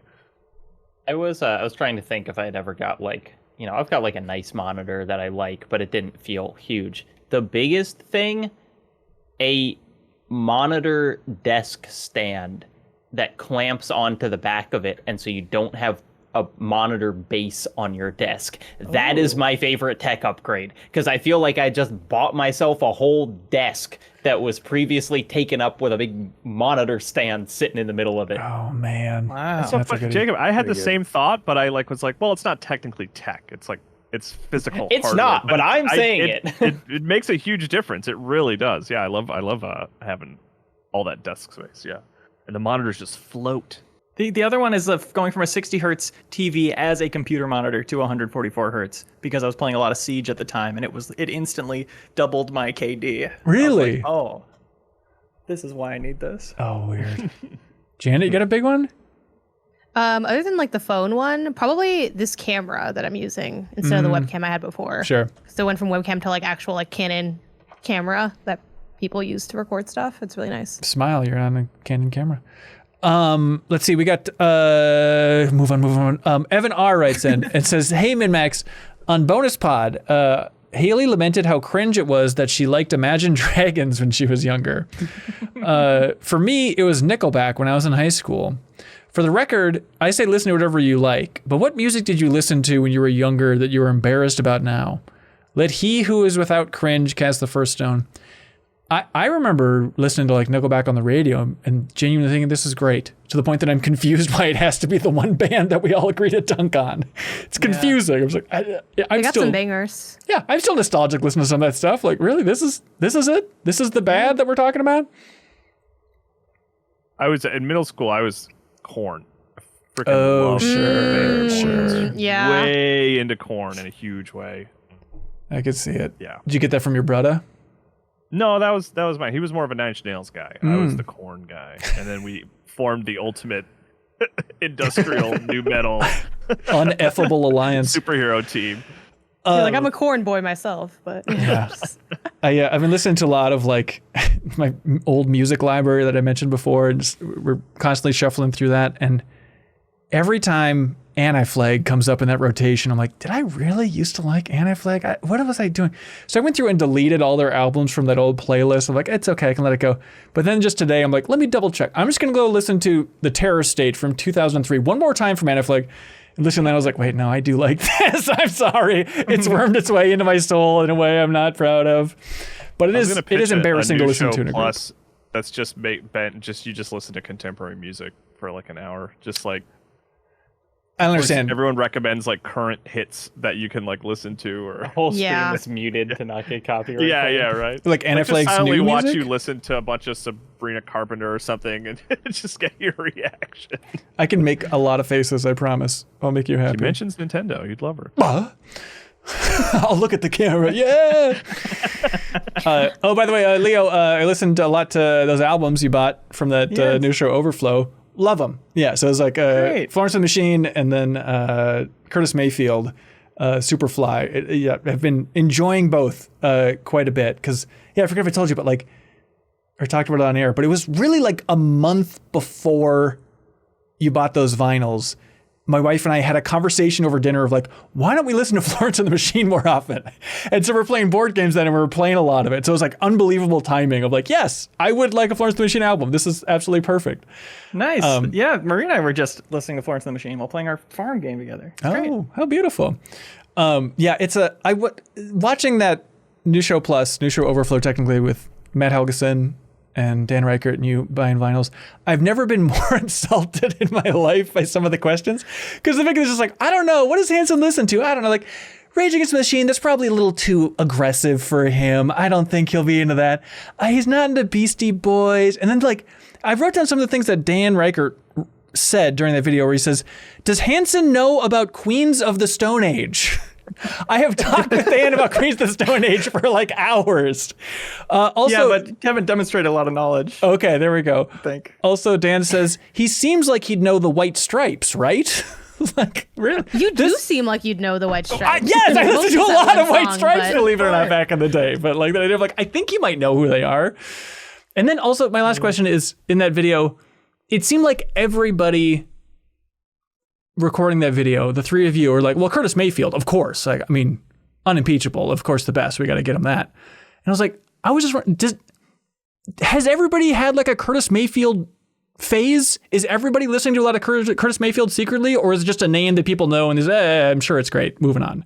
Why was everyone so confident? It's like, oh, of course, Curtis Mayfield. There we go. I've listened to a bunch of them at When? different times in my life. When and how? On vinyl at my parents' house. Okay. I mean, a long time ago. And my sister used a lot of it in videos, so I feel like I came upon a lot of it through that. Oh, interesting. Okay. All right. There's a perfect example of how Curtis Mayfield is in your life. I will take back all questions. Thank you. Felix Davin writes in and says, hello, good, minimum, maximum. If controllers did not come with Rumble and you had to buy a separate Rumble pack, would you spend money on it? Great question. Yeah. In 1998 or in 2024? Today, in the year of our Lord, 2024. I don't think I would. Yeah. It's a write-off, baby. Why not? I literally turned the Rumble off on my Xbox controller the other day. I had to make a new profile that was like Rumble free because I was playing really late and the controller was being extra loud. What? And I turned off the Rumble, and then like I just forgot to turn it back on like until weeks later. I was like, oh, is my battery low? Did it turn off the Rumble? It's like, oh no, I had that old profile.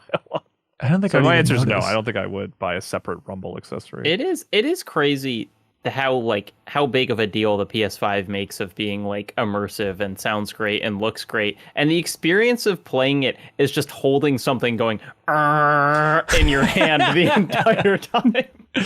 Yeah. Amazing. That's Mildly Raven writes in. Killer question. Raven asks, if the Nemesis system was not given a name, would we still be talking about it today? Ooh. Absolutely not. I think it's a cool system. It is such a triumph of marketing and messaging. Yeah.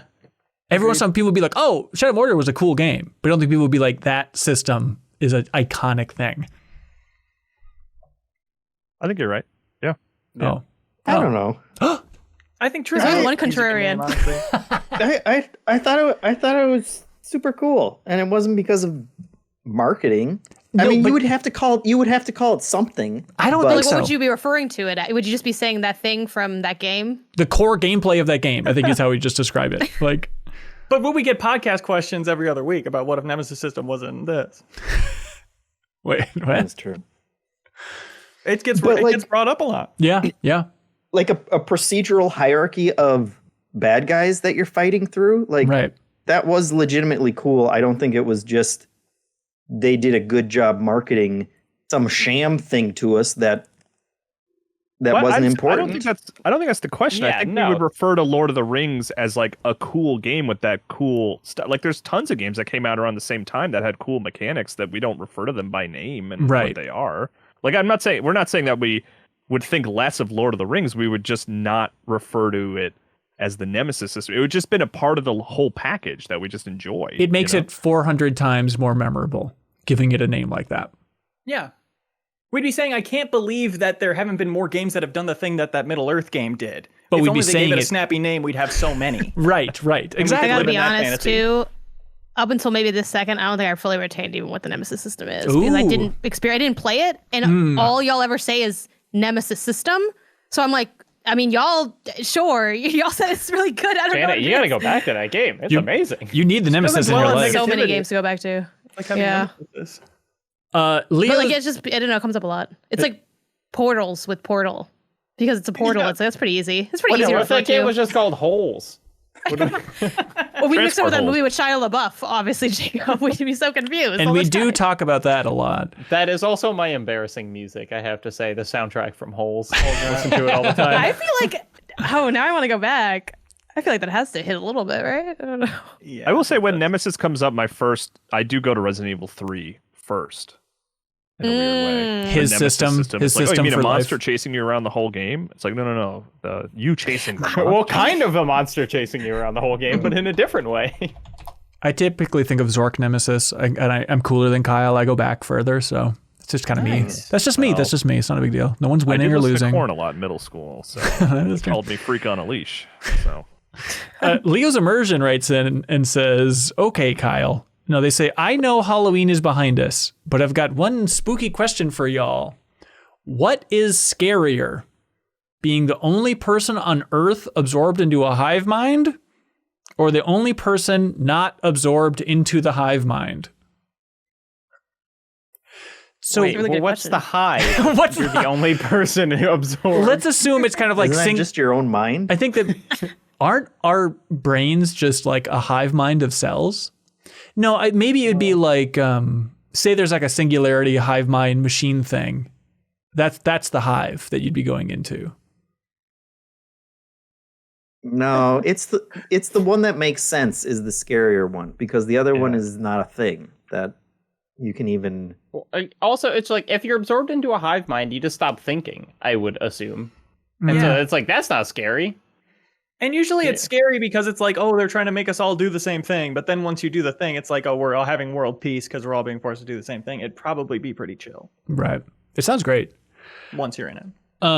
So jump us on in, everybody, please. Chandler writes in and says, hello, MinnMax. If the 6 of you went out for dinner together, which of you would enjoy it the most? The dinner or the conversation at the dinner? The conversation. Why would you separate that? The experience, Janet. Because like, who likes to eat dinner the most? I think it's a word. Yeah, I don't think the question's asking who's hungriest. I think maybe Jacob, because you still haven't met like any of us in person, right? I was going to say that. Me. Oh my God, we're in the Wow. hive mind, Jacob. It happened to us already. Can you I imagine think Jacob. getting to look at our faces in the flesh, Jacob? I know we've all met you except for Janet, but just imagine getting to see Janet's faces. All of her many And Janet's faces. one of the All only two people of I them. won't be meeting. Well, that's a bad example, I guess, but sometime soon. Sean Rubin writes in and says, hey, everybody, I want to share a little story about something fun that happened in the MinnMax Discord server this week. I still, by the way, I'm breaking story time for a second. I still get so many messages from people on Patreon who are like, oh, I'm happy to support at the $2 tier, get access to the Discord. They're like, I'm an old person. I don't know what Discord is. I don't want to mess with that. And it's like, genuinely, please don't be intimidated. It's the heart of the whole community. Like, you can find a channel that's chill. You'll love it if you just jump in and try it. Anyway, so Sean says, with Discord, it all started on September 27th when Chaz Cheeto shared a top 50 RPGs of all time list that included Quest 64. There were a lot of fun jokes and conversation about the game, and eventually the mods in the Discord decided to open a Quest 64 channel. But of course they put it in the archived section of the server, so nobody could actually post there. This was all in great fun, but I was inspired. I decided that once a day I would post a single innocent message saying day number blank of asking for access to the Quest 64 channel. Several people showed their support, while others questioned how long I'd be willing to keep up the effort. Well, this week, on day 40 of my request, the mods decided to give the server some joy by opening up the Quest 64 channel for everyone to share in the fun. And I was finally able to post the one and only message I really, really wanted to say, which was that Quest 64 sucks. For real, though, thanks to the community and the mods, and especially Haley for making the MinnMax Discord server the best place on the internet. And then I swear to God, Sean wrote this. If you've been a listener for a while but haven't yet checked out the Patreon, maybe try it out just for 1 month. Just $2 one time is going to support MinnMax probably more than an entire year's worth of YouTube views. I'd argue more than like 6 years of your YouTube views. Jumping in just for 1 month would offset that or be more support than that. So thank you, Sean. If you support us on Patreon, you don't have to watch us on YouTube at all. That's a great point. I hadn't thought about that. Kenjamin writes in and says, what is secretly a 10 out of 10 movie? Like one you don't immediately think of as an example of a perfect movie, but it actually is. Kenjamin says, they have a good one. Kenjamin says, secret 10 out of 10 movie, School of Rock. Yeah. I think that's very correct. Great one. It's debate about how secret it is, you know, but like when you hear somebody be like, School of Rock's my favorite movie of all time, it's like, yeah, correct. Just rewatched this. Was blown away yet again. Danny Boyle's Steve Jobs. Really? Unbelievable movie. Really? Yeah. And people do not talk about that. It's like it is Aaron Sorkin firing on as many cylinders as The Social Network in like a different way, but like it rules and more people should talk about it. Yeah, I did rewatch it. I think with the blank check thing to kind of reassess and say I liked it more than I thought, but that's a good choice. That's a good choice. You hate it. I'm gonna say It's bad. The Big Lebowski. Secret 10 out of 10. I guess I don't understand what secret is. I don't know. I guess it's like hidden gem is what they're going for. But yeah, it is hidden got one. gemish. Yeah. That movie Blockers with John Cena and Ike Barinholtz. Oh, That's a fun wow. It movie. is a very good movie. Yeah. I gave that a perfect 5 stars on Letterboxd. I was so surprised. I was like, I don't feel like I should give this movie 5 stars, but if I'm laughing the entire time and it makes me cry, what are we doing here? Yeah. That is one that I've been like, I need to rewatch that because I did enjoy it so much at the time. Yeah. Leo, I saw your Letterboxd review. We both watched My Old Ass recently. Yeah. Great movie. Fantastic Enjoyed movie. that. What is my old ass? It's Aubrey Plaza, and the idea is like, what is she like? She's 18. This 8-year-old woman basically is able to text her adult self and talk to her adult self, and it's really good. I loved it. Yeah, it's last summer before college type of thing. Love letter to lakes in the Midwest. Like, so many beautiful shots of that. That sounds great. Yeah, it's cool. Maybe the number is throwing me off, but Secret 10 out of 10 movie, 10 Things I Hate About You. Does that count as just like unimpeachable? Of course. Yeah. Great. That's a great movie. I don't know if is that a secret though? That's the thing. Yeah, because I was really wanted to be like Toy Story, but that's about as least secret as you can get for. That's a perfect movie, you guys. Whiplash? Yeah. Good. Oscar That's a secret nominated. either. Yeah, that's a thing. None yeah. of these are. It's like what I'm too do you stressed to want watch us to that say? movie. Like a Vimeo student film. Yeah, you've never seen this, but it's, And then we can't prove that it's not a 10 out of 10. Just name a movie we've never heard of, and we'll have to agree. That Hey, it's secret speaking 10 of out 10. movie no one's heard of, Jacob, have you? I was thinking about Here recently. Somebody did write in. I'm sorry I didn't include it. Asking what's with you hacks. You said you were going to talk all about Here, and then it looks like none of us saw Here from Robert Zemeckis. you said you I were saw the gonna Rotten Tomato review score. I read it. I read Great it too. book. I read it too. I thoroughly enjoyed it. And then I listened to Blank Check's episode and I was like, oh, I definitely don't want to see this movie now, but it sounds perfect. But Jacob, did you ever watch Landlocked, which was the horror film from Paul Owens from Two Player Productions, the people who made Psych Odyssey? Nope. He made this horror film and I was thinking about it a lot recently. I'm like, it's a better version of Here in a lot of ways where, did I tell you this premise? Can I regale you with the premise of Landlocked, which obviously is a secret 10 out of 10 movie? So the premise is it's a guy going back to his childhood home because they're going to tear it down. And he finds an old camcorder and a bunch of old home movies and stuff. And so, no, it's even better than that. I'm correcting it as I'm talking about it, where he doesn't find that. What he does is he's in his childhood home, and every time he looks through this camcorder that he found, which is the old camcorder, he can see what was happening in that room like 25 years in the past. So it's then a really cool idea of they're using the old home movies from the family living in that house, but the dad would always just like look into the camera in a weird way every time they're shooting old home movies. And so they repurpose this. So now in this film, it's like the dad from the past can see the person in the future looking back in these old rooms through the camera lens. And then it's like hunting them down.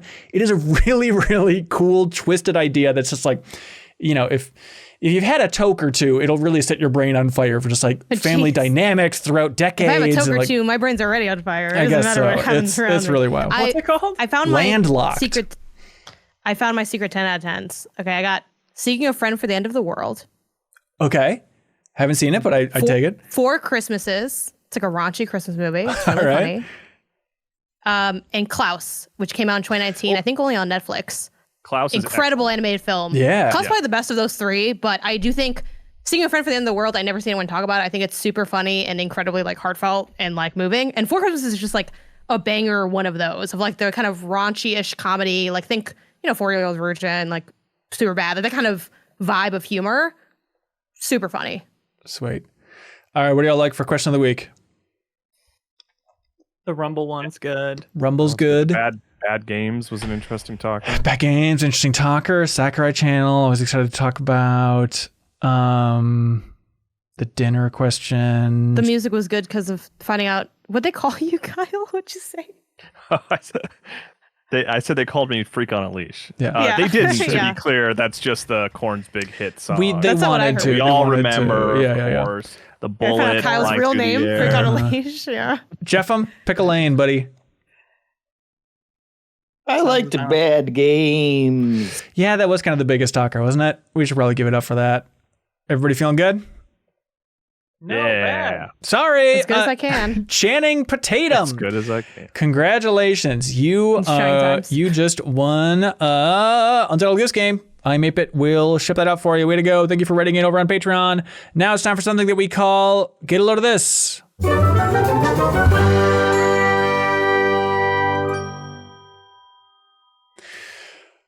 Hey, y'all, get a load of this.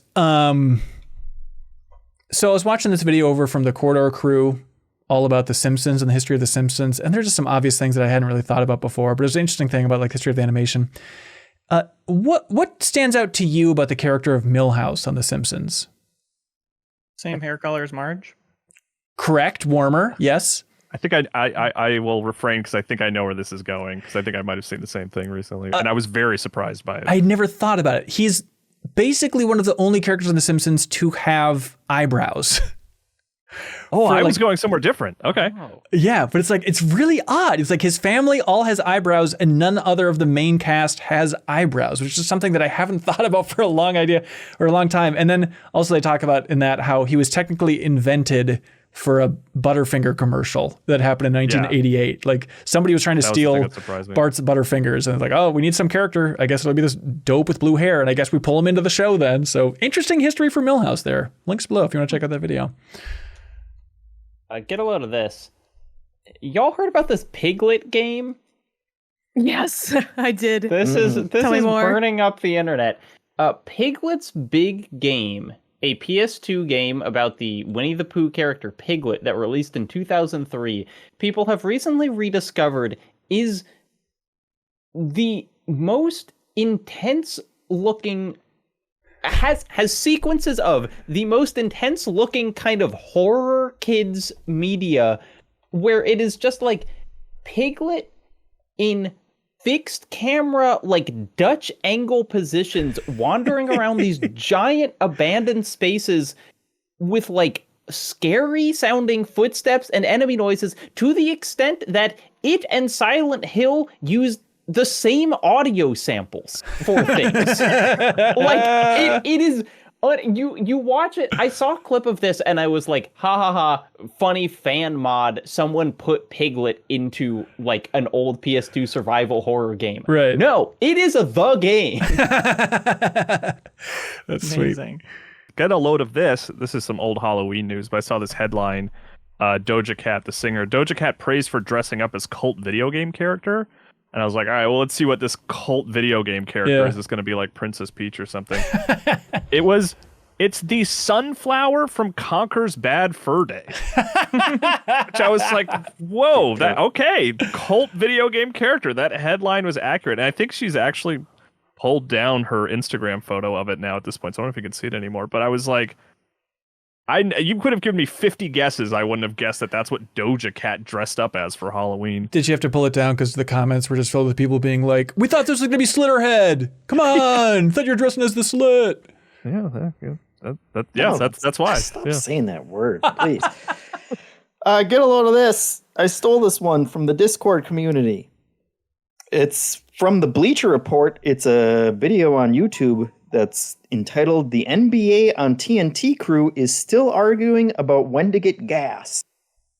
And it's Shaquille O'Neal making the argument. Apparently, at one point, one of his co-hosts complained that it costs so much. Like your tank runs out, and you got to put $80 in to fill it.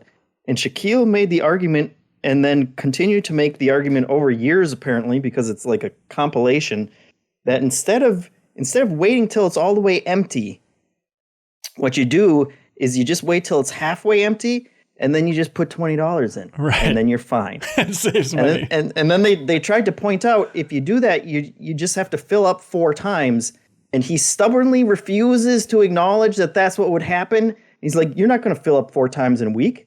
You just fill it up once, $20, and then you're fine. And like his argument kind of evolves over the course of this, like 5-minute video or whatever. It's a work of art. But it's some crazy stuff.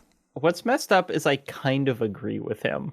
Like, I know, like, logically he is incorrect, but I'm like, I kind of get it. There is a point, and there were comments saying, like, he argues about it so many times that they're starting to agree with him too, even though it still makes no sense. But yeah, it's very good. Get a load of this. I actually feel like, did I mention this before on a previous episode? I might have. But there's this game called Q-less. It's like a solitary word game where it's like 12 dice and there's like different letters on the sides. And you like roll it and then try to make a crossword with it. That's what the game is. That's the share. And then also it's back in stock. It's been out of stock for like months. Like when it sells out, it like never comes back. I've been dying to get this just as like a non-screen word activity to do because I love word games. Yeah. So yeah, it also has, I think, a digital version as well. Right on. Hey, get a load of this from the community. Niche in the community shared this. I hope it's still online, but Queen's Blood Online, everybody, is a fan-made a browser-based version of Queen's Blood from Final Fantasy VII Rebirth. It has quick and ranked matchmaking as well as private matches if you want to play some Queen's Blood against other people online before Square Enix tears it down, I'd imagine. Get a load of this. It's my friend Samir's video 1 week with Alarmo, Nintendo Alarmo review. Yes, let's go. It is the experience of using the Nintendo Alarmo and waking up by it and what that is like. And it's a very funny video by a dear friend. That's all. Watch it. Awesome. Cool. Links in the description. Did we get everybody? Did we miss anybody? Sweet. All right. That is it for this episode of the MinnMax Show podcast. Thanks so much for sticking with us, everybody. We know it's a long one. Reminder, we got that charity drive coming up. And if you're in the Minneapolis, Minnesota area, you want to come out on the 22nd.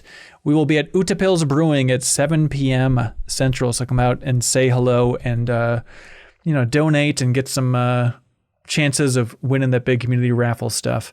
Also, bonus pod is going to be up in the feed. It is in the feed right now. What am I talking about? Bonus pod, Haley McLean's show.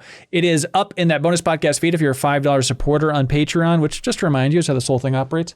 And so if you want to hear Haley and Charles Hart talk about Arcane, they are gaga over the new season of Arcane and the history of that show, the League of Legends show that everyone's raving about. The Pokemon trading card game, the app, they're both really into, so they talk all about that. It's a super fun episode. Those two have quite a charming dynamic, so you can listen to that podcast and also, more than double the amount of MinnMax podcast content you get each and every week. They designed a toilet Pokemon, and I made a TikTok out of it with some light Photoshop work that I'm pretty proud of. So that's my plug. Check out that TikTok. Nice. Yeah, check out that TikTok, everybody. Let's see. Also, New Show Plus. How did that go, Leo? So the premise was people wrote into the podcast. They write in all the time about, like, if you could erase your memory and play your favorite game, which one would you choose? And so we did a New Show Plus that was that idea of Leo getting mind zapped from Men in Black and then playing Hitman. I scrubbed through it a little bit, but how was your full journey there? Jacob, after we did Jacob as Mario, he was a little nervous that it was the worst New Show Plus that we'd ever done. And Haley and I were like, Jacob's our friend. We wanted to feel better. Let's do the worst New Show Plus we've ever done. And so that's basically how it went. You can vote for more episodes of it next week on Patreon if you're a $10 supporter. Also, you know how last week I was like, hey, MinnMax Spotlight, that new one's coming up on Monday. I was wrong. It is stuck in a bit of a limbo at the moment. We're working on it. So hoping to get that out the door as soon as possible, but don't expect it in the immediate future. But I think you'll all enjoy it once it finally gets out there. God willing. Janet Garcia, you got a cool thing on the horizon here? Your life, and then also some content. Yeah, we'll be, I think I only have one thing. I think we'll be recording the Life is Strange double exposure spoiler cast soon, most likely on like Monday or Tuesday, still landing on the date. So I think we'll put something in Discord for like questions and things. Yeah. But it's going to be me, Haley, Blessing Adeoye Jr. from Kinda Funny, and Patrick Klepek from Remap getting together to talk about it. Should be fun. That's so let us awesome. know what y'all think, and we'll try to integrate it in the conversation. I'm glad I'm still a geek for this stuff. I'm like, I cannot wait to hear Haley talk to Patrick Klepek and Blessing. That sounds really fun. Obviously looking forward to your voice in there too. I'm so excited for Haley's thoughts, because Haley messaged me in Slack and was like, I finished the game, and I'm like, cool. I have no idea what Haley thinks of this game, so I'm really excited to talk about it. Cool. Yeah, it'll be up on our YouTube channel and also in that bonus podcast feed. But that is it. Thank you so much, everybody. Again, check out that link to see the full list of auction items and schedules and all that stuff for the charity stream that's coming up soon. We're going to be putting a lot of time and effort into it and flying folks out for it. So I hope you all have a good time watching it on MinnMax's YouTube channel. But that is it. Thanks so much, everybody. Until next time, be good, have fun, let's go.